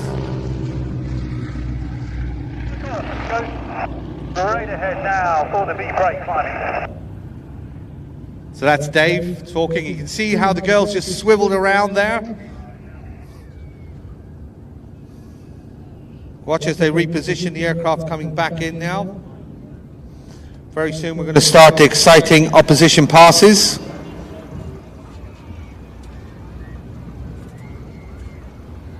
Take that out in the sunset. As I said, these aircraft, original 1940s. So watch as they come straight towards us. Now. And we'll get ready, and Dave's going to call the split.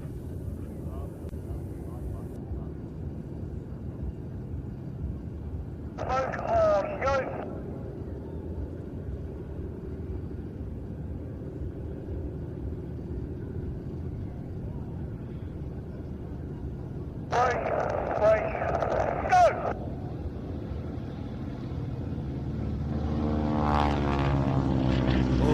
got you there, didn't they? Thought, what's going on there? Optical illusion. Now, as I said, we're setting ourselves up for the opposition parts now. Watch as the aircraft climb a little bit. I'll get some height.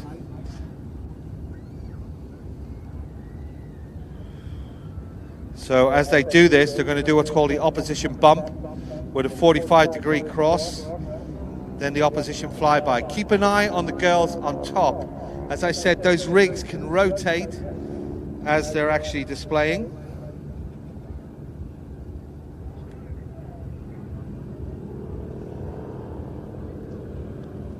And now they're calling out left to right.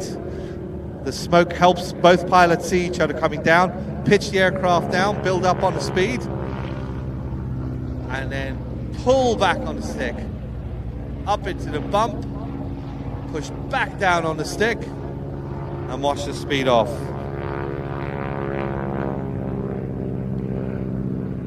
Now into what's called a 45-degree opposition pass.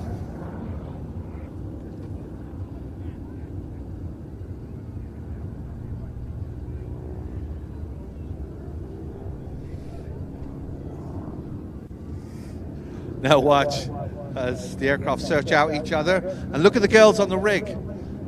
They've actually gone 90 degrees and they're laying across the top of the wings, sideways, waving furiously.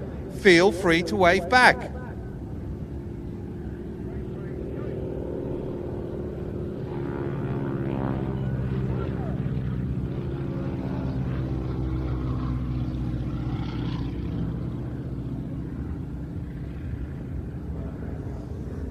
Okay, the girls have righted themselves on top of the wings.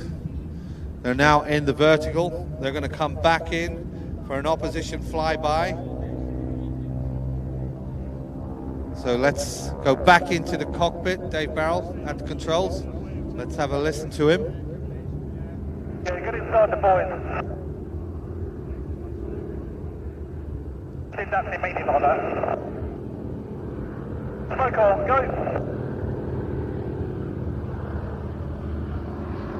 One upside down, one right way round. Right, go!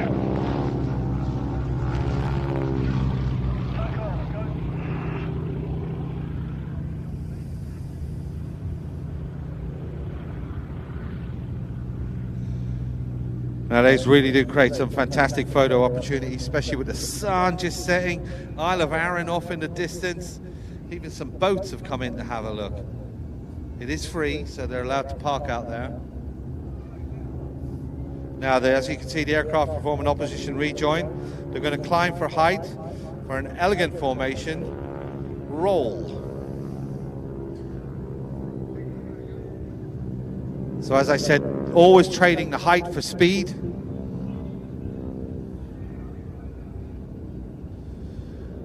If you do ever get to an air show where you can see these aircraft up close, those propellers are massive. They're 10 feet wide. Really, really big controls as well. I don't think both of them have dual controls. I know one of them does.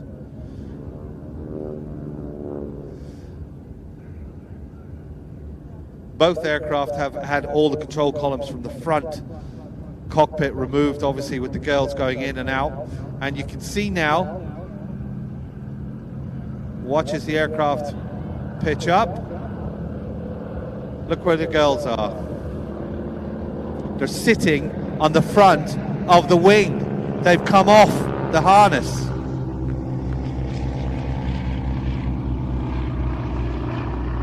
They've unstrapped themselves and they're sitting on the front of the wing. If anyone from Ryanair is here, they're probably looking at that going, do you think we could? Do you think we could?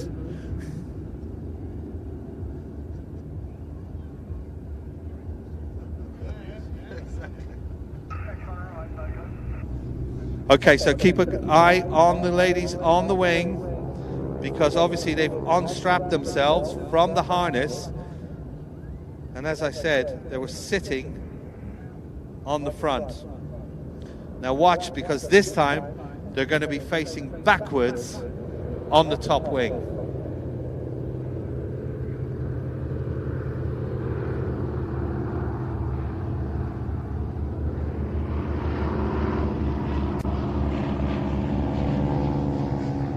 So you see how they're out of the harness and waving. So they're actually standing on top of the wing behind the harness. Again, these ladies interviewed for this role. There was no pressure put on them. In the interview they said, so what we want you to do, right, is we want you to stand on the wing, then you get off the wing. Then they went, oh yeah, that sounds like a good idea. Right, now, as if that wasn't enough, they've undone themselves from the harness. The third pass as they come back in, the wing walkers climb, stand on top of the fuselage before they go back into the Airobatics pass. Now watch, it's coming from your right. Watch the girls on top, because this shows the strength. They really are athletes. Obviously I know that the whole team and the girls spend a lot of time in the gym because they have to have a lot of upper body strength to do these sort of maneuvers. Yeah. So look at the shape they're taking. Standing on the fuselage, holding onto the leg in the arabesque pass. I would be calling an ambulance if I tried to do that.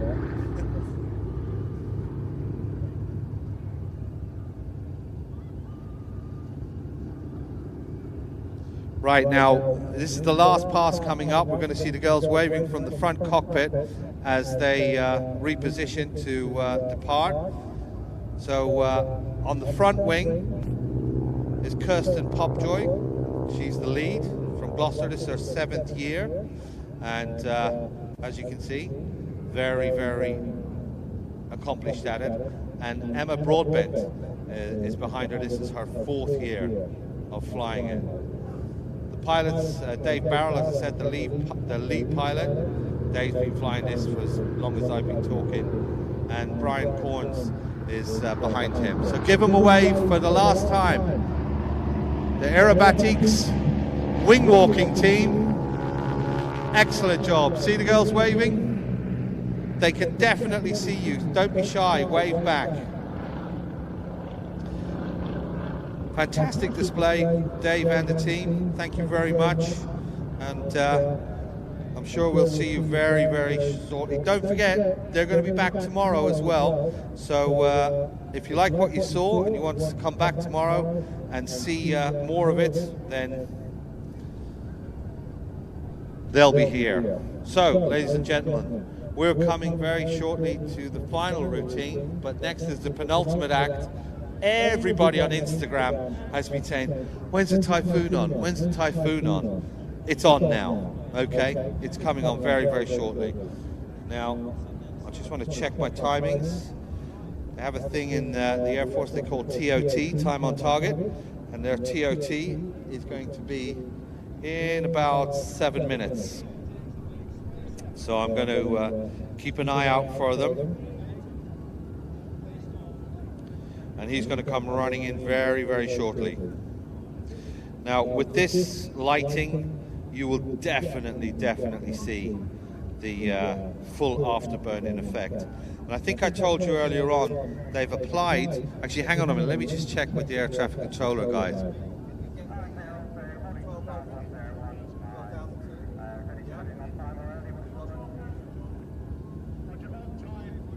So we did ask for flight level 12600, which is 12,000 feet. So at the end of the routine, the Typhoon will come in, it will go vertical, it will push the little go fast button in the cockpit, and the candle will be lit, and he will go vertical straight up to 12,000 feet. So get ready for that.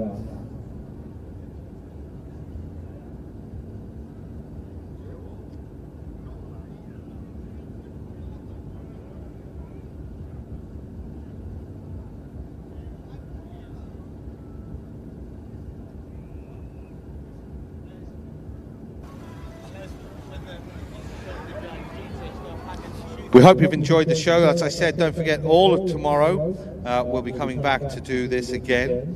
So we hope to see you in the afternoon. But lots to see and do down on the ground as well. A big thanks to everybody that's saying hello on Instagram. If you want to give a shout out to some people, it's Joe Air Show at Instagram or YouTube or TikTok. Guy Melvey, Guy wants to say happy 5th birthday. Love Guy and Shelley. So he doesn't actually say who the 5th birthday, or sorry, who the 7th birthday, who the 7th birthday is. Guy and Shelley, he didn't actually tell me whose 7th birthday it was. What a muppet. So give me a shout out on Instagram if you want to correct that mistake. Look at this. This is perfect. So just to give you a heads up, if you do have kids in the audience, young kids, this aircraft is extremely loud. So just prep them, or if you've got some sort of ear protection, or if they're averse to loud, sudden noises, this aircraft ticks all of those boxes. Just got confirmation from our flying display director that they have been given permission to climb to 12,000 feet at the end of the display. We have the sunset, we have the height. I've got my jacket on, so I'm not as cold as I was. Everything's good. So the aircraft is going to arrive from the right-hand side, I would assume. It's going to be traveling at about 600 knots. So it's going to be loud from the start. It's going to pull straight into a 9G turn. 9 times your body weight. Imagine weighing 9 times your body weight for any sort of extended period. That's incredibly uncomfortable. Of course, these aircraft come fitted with full G-suits. So think of them as the ultimate corset. They're squeezing your body to try and keep all the fluids in your upper body and not have them moving around, either flowing down into your feet.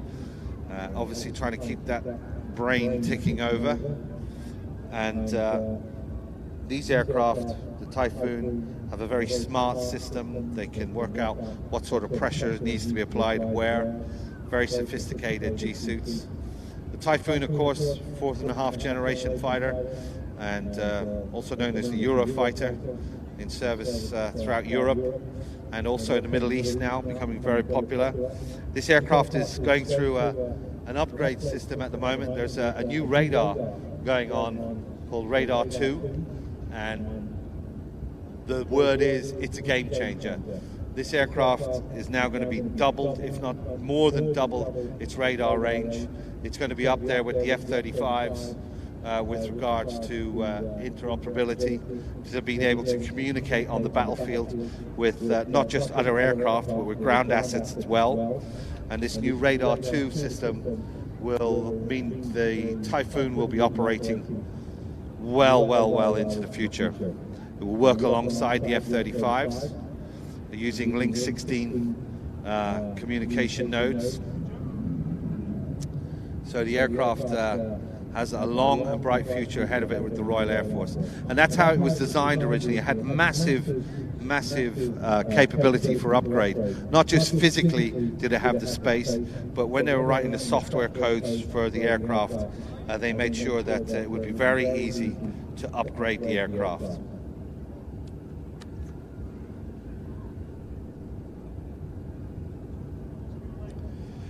Now, this isn't the last act that we have tonight. As I said, this is the penultimate one. After this, we're going to have a pair of Grop aircraft come into the overhead, and it's going to be dark then. And these aircraft that are coming in are going to have full pyrotechnics on board. They have all of the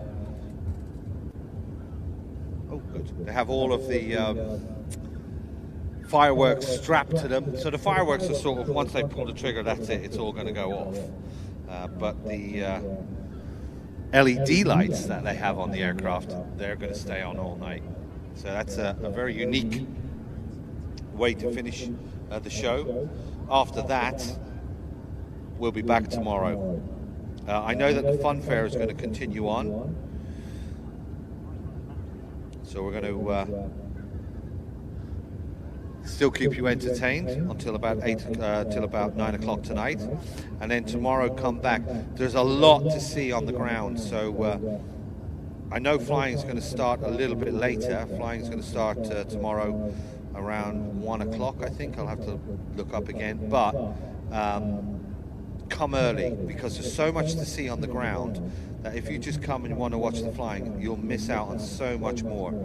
But flying starts tomorrow just after 1 o'clock. We're going to have the band, and then the Royal Navy formation fly past is going to be at 13:30.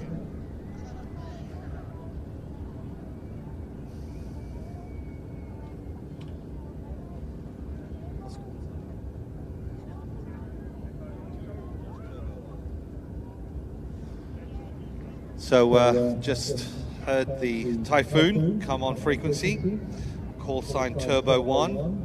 Cool, eh? And I think he's actually off to our left-hand side. Of course, those unique, you'll see them the minute they come in. If you haven't seen this aircraft displaying already, it has the D-Day striped invasion paint scheme, of course, obviously commemorating the D-Day 60th this year.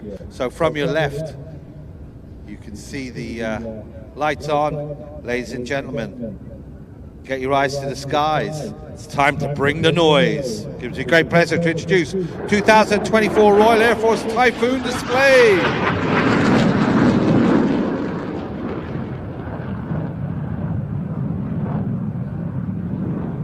I told you it was loud. 700 miles an hour, 100 feet.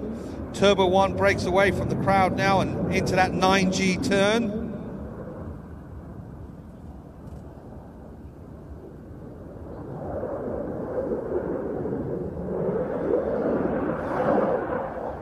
That unique delta shape. Look at the beautiful cone of fire coming out of the rear of that aircraft. Into a double corkscrew with full reheat on, maintaining that 9G all the way around. Now he's going to convert that energy into a large barrel roll.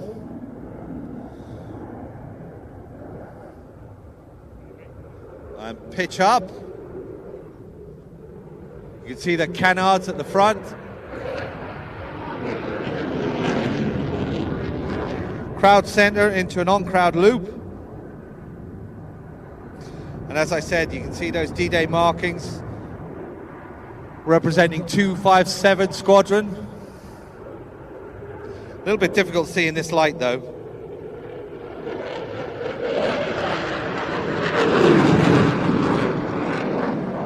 Into another barrel roll, off crowd, heading out of town.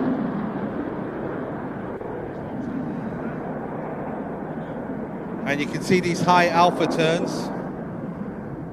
And you'll notice he hasn't taken the throttles off reheat once. Those EJ 200 engines producing 50,000 pounds of thrust. Watch as it accelerates again, up to 600 knots and 100 feet.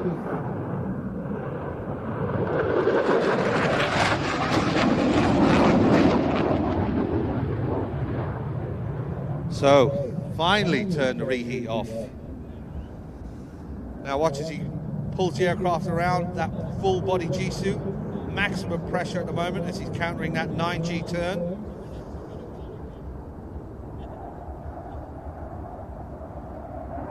Rolling the aircraft around, back into reheat. Into a 360 roll. Now rapidly climbing into a half horizontal.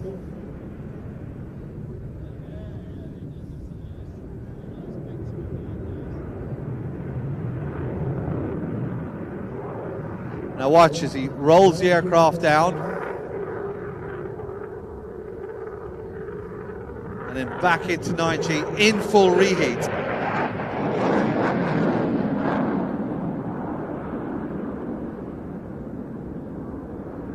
Again, you can see the instant transformation of power into speed. And without that G-suit, keeping those crushing 9G turns, Turbo 1 would have definitely had a problem keeping his vision.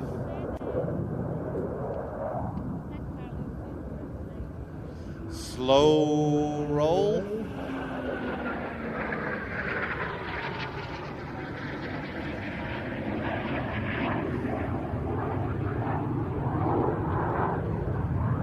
Now a hard turn back. You see the afterburners coming back on.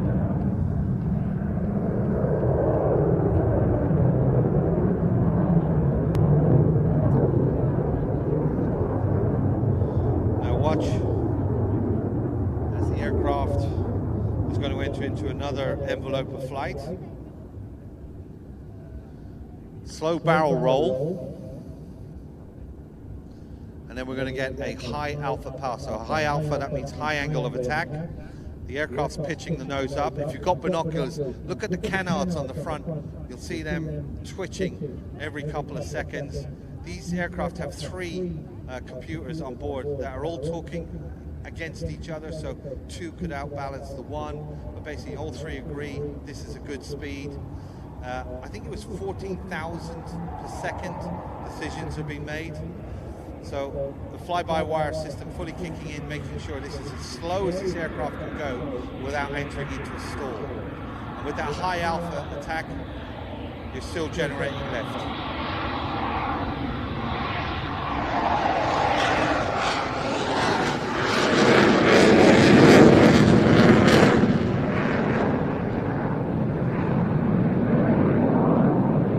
You'll notice he just powered the aircraft up and just pulled it away into the vertical.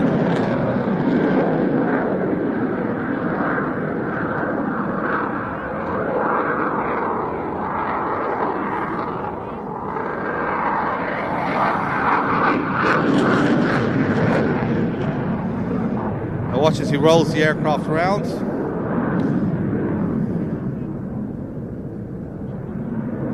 Get ready for a topside view of the aircraft as he comes back around. In good lighting conditions, this is a good photographic opportunity. Pitches the aircraft around. Now you can see this compound. Now watch for a negative G as he's pushing the aircraft out.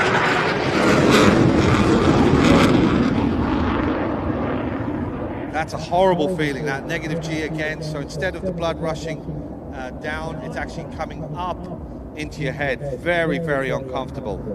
So half horizontal.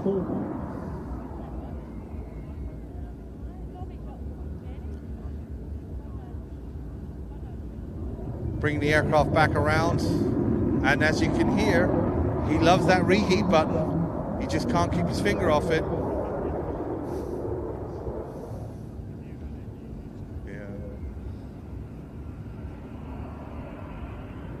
Snap roll.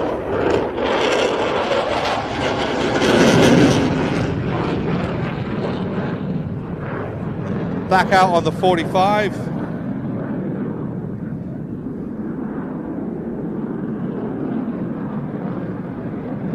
And now we're getting very close to the end. Remember what I said, we got clearance up to 12,000 feet. A few maneuvers left before we see that. Again, a max rate turn. All that G loading on the aircraft as he's pulling hard back. Feet planted in his Martin Baker ejector seat. And coming right back into the position of the aircraft where he went into that turn.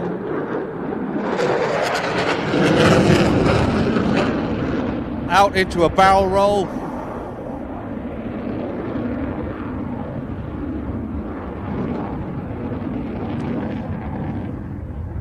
So ladies and gentlemen, the 2024 Royal Air Force Typhoon display. Get ready for him to come running, screaming back in right in front of us. Then he's going to pitch the aircraft up and go straight up into the vertical. Give him a wave as he goes. Don't forget the Royal Air Force represented here down in the village. Go see them. Maybe one day this will be you. 12,000 feet, here we come.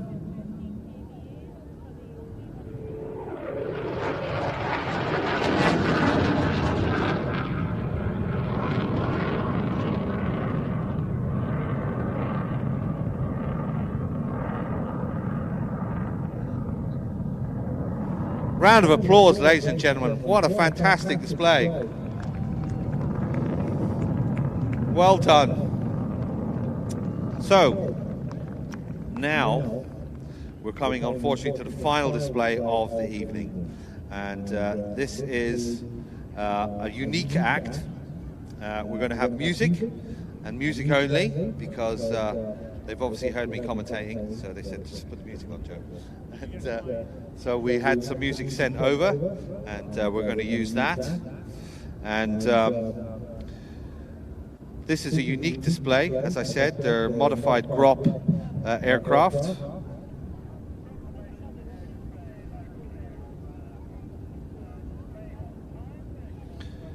Airborne Pyrotechnics are sponsors of the Sydney Charles Aviation Insurance Services, and they're a father and son team from a farm strip down in Wiltshire.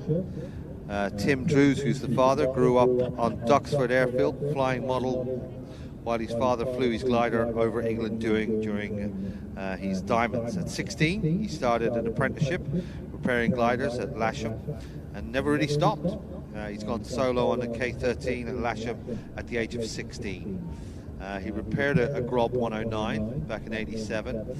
Had been written off in a storm, so obviously highly skilled, not just at the controls, but also with a spanner. And overnight became the UK's Grob man. He's been on a workshop farm down in Wiltshire looking back.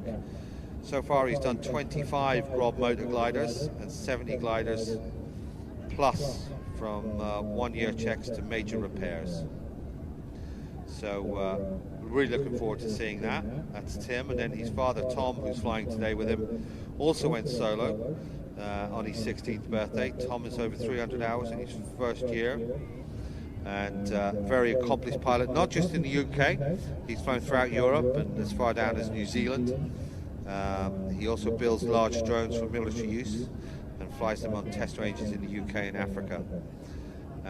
So the night pyros that we're about to see, they started way back in 2012, I think it was, and it's a unique show, perfect for tonight. The weather is perfect, not too much wind, the sun is setting, so we're just going to play some music and let you enjoy that. As I said throughout the day, we've got lots on tomorrow. It gives me time to tell you what's happening tomorrow. The Royal Navy Formation Flypast is going to take to the skies here at 1:30. Then the Navy Wings display team up from Yeovilton. We saw him earlier. Richard's back in his jet pits. Who'd not want to see that again? You've got to bring people. I saw this guy in his pit. You've got to come and see it. It's amazing. The Vampire will be back as well. Great to see that. And the aerobatics, the wing walking team, Dave Barrell and the guys, they'll be back at about 2:30. The Starlings, we didn't see the Starlings today. It's another father and son routine, flying extra 300s. They'll be coming in around 3 o'clock. The Lancaster is back again at 2:10. The Royal Air Force Falcon display team, we saw the parachute display team open up the show.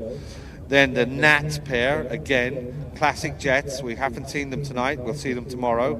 And the Sydney Charles display team. So the display they're doing tonight for us is very much a night show with all the fireworks and what have you. But tomorrow it's more of a traditional motorized gliders paired team.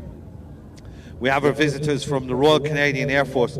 Of course, the Royal Canadian Air Force celebrating their 100th anniversary this year, so we wish them well. And they'll be doing a flyby in a C-130J out of Prestwick. We also have a Jet Provis 3. We saw them arrive earlier if you're on site. They did a little bit of a flyby on the way through. The Gazelle formation. And then a little bit of a local hero, Hamish, good friend Hamish. I was out for a curry with him last night. He told me all about his new plane, the Wee Dram. Well, I say new, he's been flying it a long time. It's a nice Cessna on floats, unique aircraft. Then we have more visitors, but this time from the United States Air Force, flying their C-130s. They're going to come through. The Typhoon that we just saw display will end the flying display at 17:36. So just after 5:30 tomorrow, the flying display will end. But as I said, so much to see on the ground. You really do need to get here early because it's well worth seeing what's going on down on the ground. Now, as I said earlier, we had lots of people hitting me up on Instagram. It's Joe Ayr Show. I'll be the same tomorrow. If I didn't get to say hello to you, I'm sorry, because a lot of people sending me. I'll try and do it tomorrow. We've got a happy 15th year anniversary to hubby Alex. Love Lolita. So happy 15th. Kimberly Govan wants to say a shout out to the local fireman that's here tonight. No particular fireman in particular, just all firemen, I think Kimberly wants to say hello to. Okay, Kimberly, no problem. I've done that for you. So if you want to say hello, please give me a shout. It's Joe Ayr Show on Instagram. Debbie McClure, shout out for Elaine, Emily and Peter. We hope you really enjoyed the show tonight. As I said, this is our last act for the evening, but do see you back tomorrow. And come early, because you need to do all of the stuff that's going on down in the main arena. So, just been updated from the Flying Control Committee. It's going to be 10 minutes before the aircraft are on station. We wanted to get a little bit darker, and that gives me a good opportunity to say a big thanks to some of our sponsors. As we know, this is a free event, and without the sponsors it would be quite impossible to do the work that you see here. Aircraft coming from all over the world, so we have to say a thanks to James Frew Limited, a proud Scottish company with over a century of excellence, established in 1911. James Frew is one of Scotland's largest privately owned building services companies, offering plumbing, heating, electrical and gas maintenance. Also does property alterations, eco services and much, much more. They're committed to providing integrated property solutions across both the public and private sectors, ensuring your homes and businesses are safe, efficient and up to date. Whether it's a simple repair or a comprehensive property upgrade, James Frew Limited is dedicated to delivering the highest standards of service with quality, reliability and the heart of everything we do. Thank you for your support and enjoy the show. Thales UK, of course, one of the big players in aviation around the UK. It has over 7,500 people working in the UK and 4,500 highly skilled engineers across 15 sites covering the whole of the UK and supporting more than 10,000 supply chains with an annual revenue of 1.3 billion with a B. They help support the UK's economy and supply chains ecosystem with contributions across multiple sectors. They're in export, in space, in digital identity and security, and of course, where I know them best from is in defence. And Thales OME in Glasgow can trace their roots all the way back to May of 1888, where Barr and Stroud started producing rangefinders for British Army and periscopes. That is a very, very respectable history, sir. So thank you for your sponsorship. Thanks for all of the sponsors. Without them, it would be quite impossible to do the work that we do. Big up to Planes TV as well, that are filming everything tonight. Planes TV, if you Google Planes TV and go to their website, they are streaming all the camera work that they see here free. That's right, ladies, free. So if you want to see the show tomorrow but you're not able to make it, go to planestv.com or watch.planestv.com and you can actually see the show. Or maybe you just want to rub it in someone's face that can't make it. They want to come to the show, you can, they can't. Just say, hey, look at it on the web. Planes TV have got it. Great bunch of guys, and they do some fantastic work with the cameras. Got to say a big thanks as well to our Flying Display Committee, who are here doing great work. And we'll see more of them tomorrow. I'm going to have a chat with Les, who's our FDD. He can tell us about what it is exactly that the Flying Control Committee do. And besides, get free hats.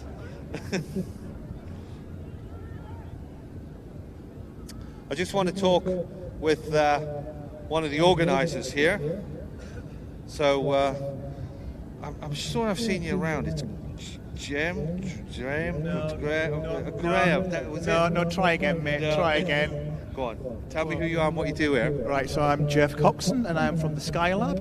Really? Yes. I didn't know that. And tell me what it is that you do here, because I see you around a lot, but I don't know what you do. So we organise a flying display, and we organise a STEM around it. And do you know what, Joe? The good thing about this air show, and it's very unique, is that we designed the display programme actually around STEM.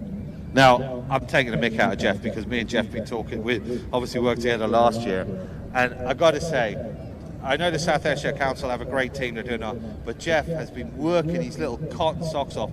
He has been absolutely breaking his back, and he has a full-time job as well. So he's got this on top of his others. He's actually a professor at what's the university? Well, I would love to be a professor, Yeah. but they still haven't promoted me. No, you But I am at Strathclyde. Yeah, Strathclyde Yeah. Uni. So you've been working.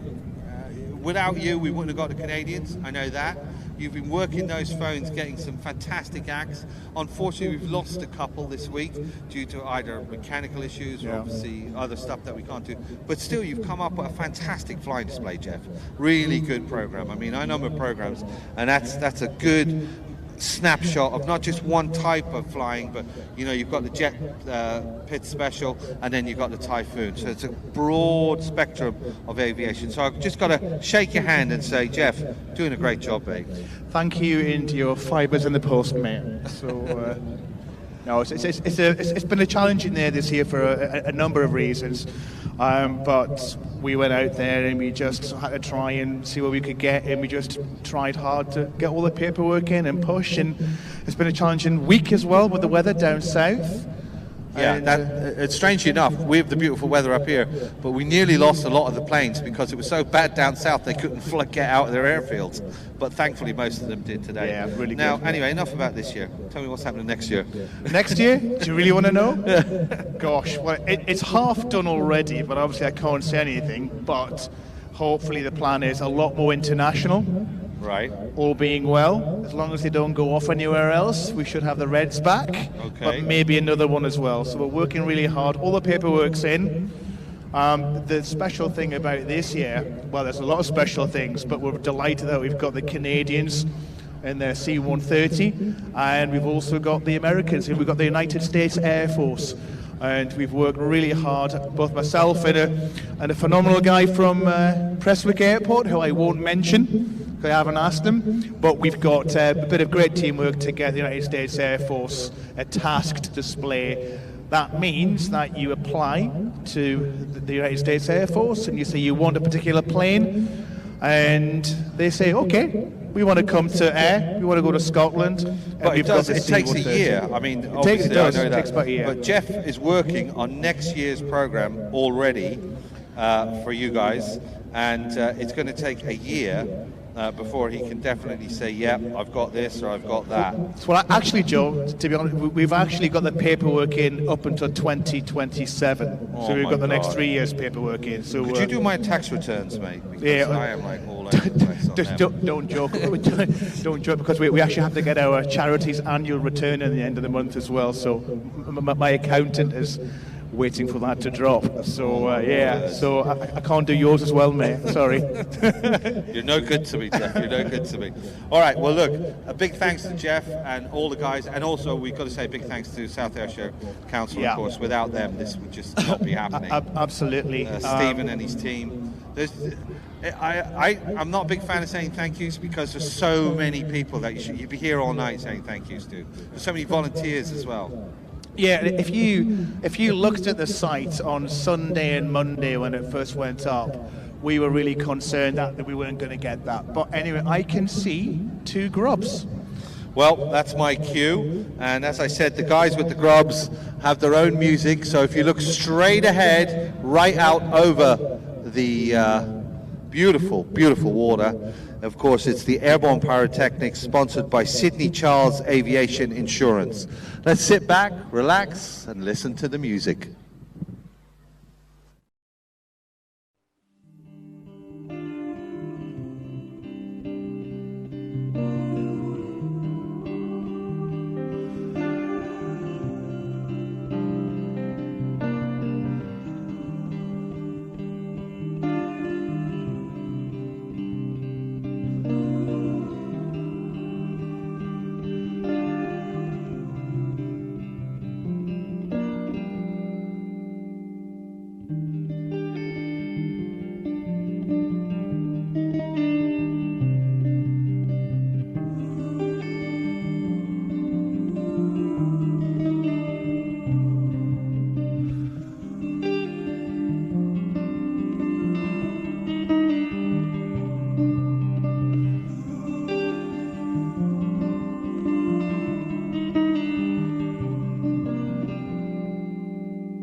Well, what a fantastic way that was to end our first day here at the International Ayr Show Festival of Flight. Tim and Tom Hughes from Airborne Pyrotechnics.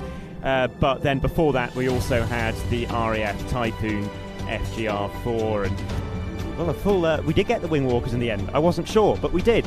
And they were in lovely light. We had a really enjoyable couple of hours of flying there. And remember that we're doing all this and more again tomorrow when there is a larger flying lineup. We're expecting around about 4 hours of flying displays starting at 1:30 in the afternoon. We'll be live from 1 o'clock. And here is a little look at some of the things that you can expect to see.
Now, I should say that was made a few days ago, and there have been a couple of alterations to the lineup since then, so the Black Cats that you saw in that video are unfortunately not performing anymore. They're not coming to the show here, but there have been a couple of additions, and one of them is a J20 Socko, which is not a type that we see in the UK very often at all.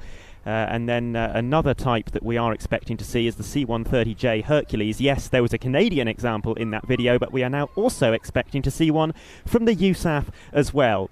Now, you will notice, looking at this video, that I've gone very dark, and we've been doing our best over the past couple of minutes to try and breathe a bit of light into this image, but the sun has set. It is now quite simply dark here in Ayr. I do have an idea for lighting myself, which I'm going to attempt to wrestle with over the next couple of minutes, but do stick with us, because we've got a couple of interesting things to show you coming up, and one thing I would like to focus on is the NAT display team. You saw them in the video there, flying as a two-ship act. Now, we have not seen the NAT display team fly as a two-ship. In fact, no air show anywhere in the world has seen a formation of Folland Nats for somewhere in the region of 5 or 6 years. But weather permitting, if the jets can make it up from South Wales sometime tomorrow morning, we will be seeing the first NAT two-ship display in many years here at the International Ayr Show Festival of Flight. And that made me think back to the Planes TV archive. It made me think back to when we last saw big formations of NATs, and back at Duxford in 1996 at the Classic Jet and Fighter Air Show, we filmed a three-ship of Folland Nats, a programme that is available on our streaming service, watch.planestv.com, if you want to go and watch the full thing. But I thought I would show you a little 5-minute excerpt to whet your appetite for what is hopefully coming up tomorrow. The Folland Nat was designed as a single-seat lightweight fighter and achieved combat success for India against Pakistani Sabres.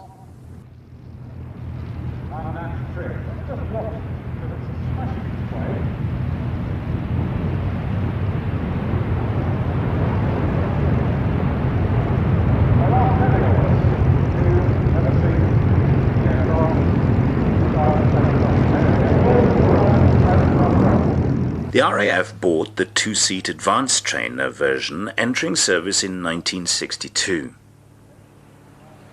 We make no excuse for showing a large part of this wonderfully choreographed routine.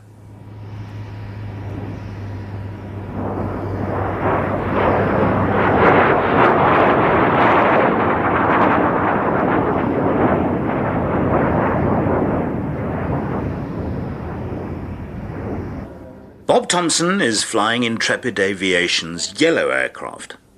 Stan Hodgkins flies the silver one and Keith Hartley the red one. The last two are Kennet aircraft. Very good training. The leader is positioning the trio. It's his numbers 2 and 3 who are responsible for staying formation.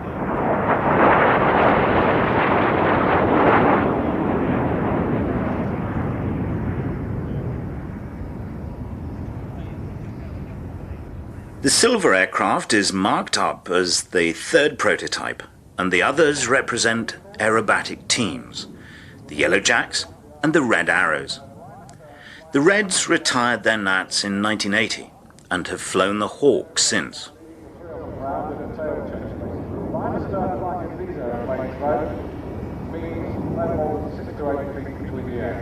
leader who positions the 3. Numbers 2 and 3 are responsible for holding their positions on the man in front. Look at that! Look at that! That's lovely!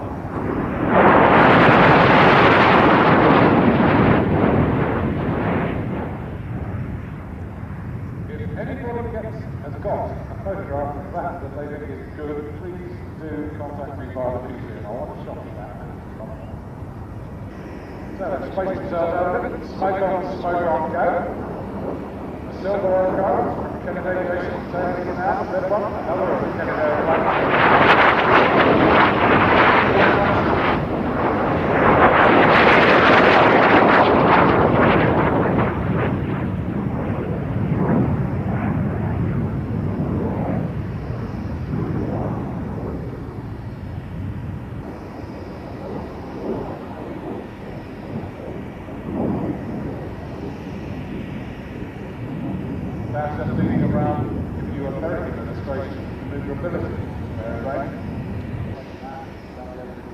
Another very, very, very widely sold aircraft. As well.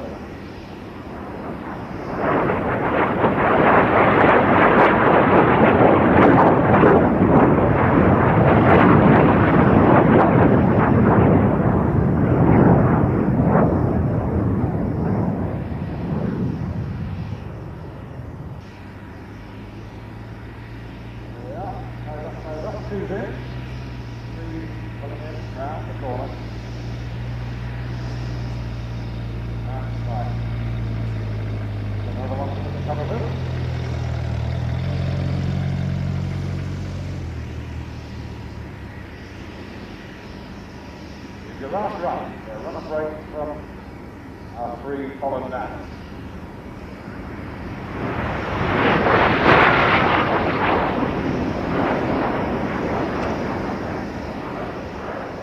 Well behaved, really well planned.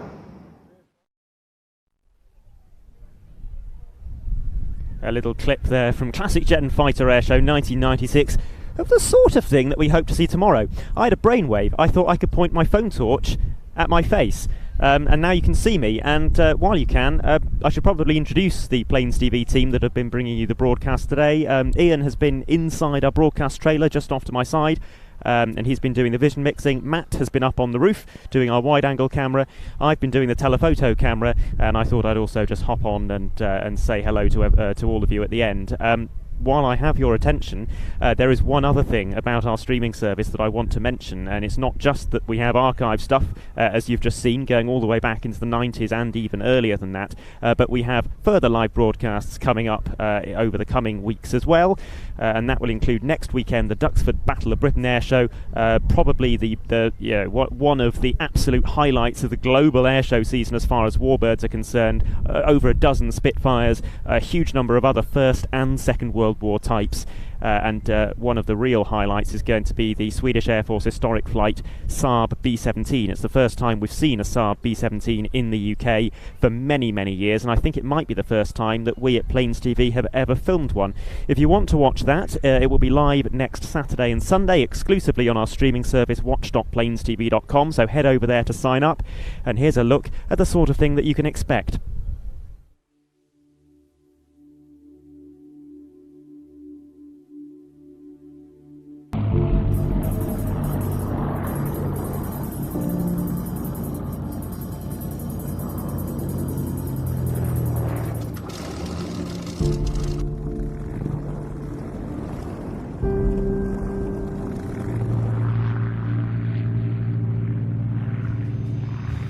It's always one of the most memorable moments of the season.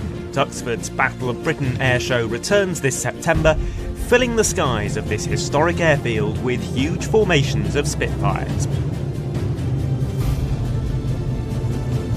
But it's not just about the Spitfire, with many other Second World War types due to take part: B-17, Blenheim, Swordfish and Lysander, to name but a few. And contrasting the old with the new, the modern RAF will perform with the Typhoon and F-35.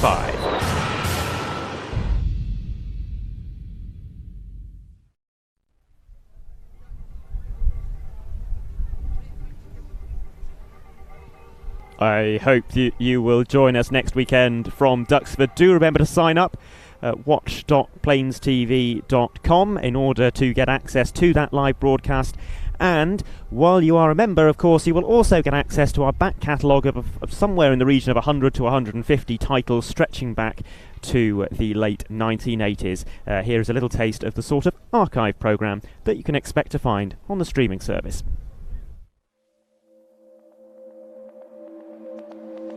We hold events here throughout the year, but this one is something particularly special. It's what we're calling 3 Lancasters. So when we get 2 Lancasters flying over the top of NX611.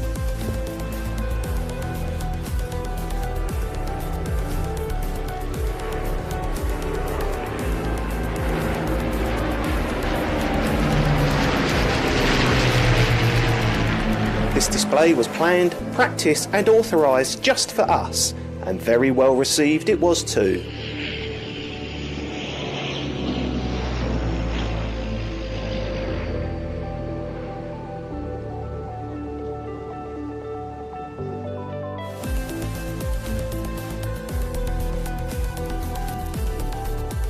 The RAF's Tornado GR1 opened the show.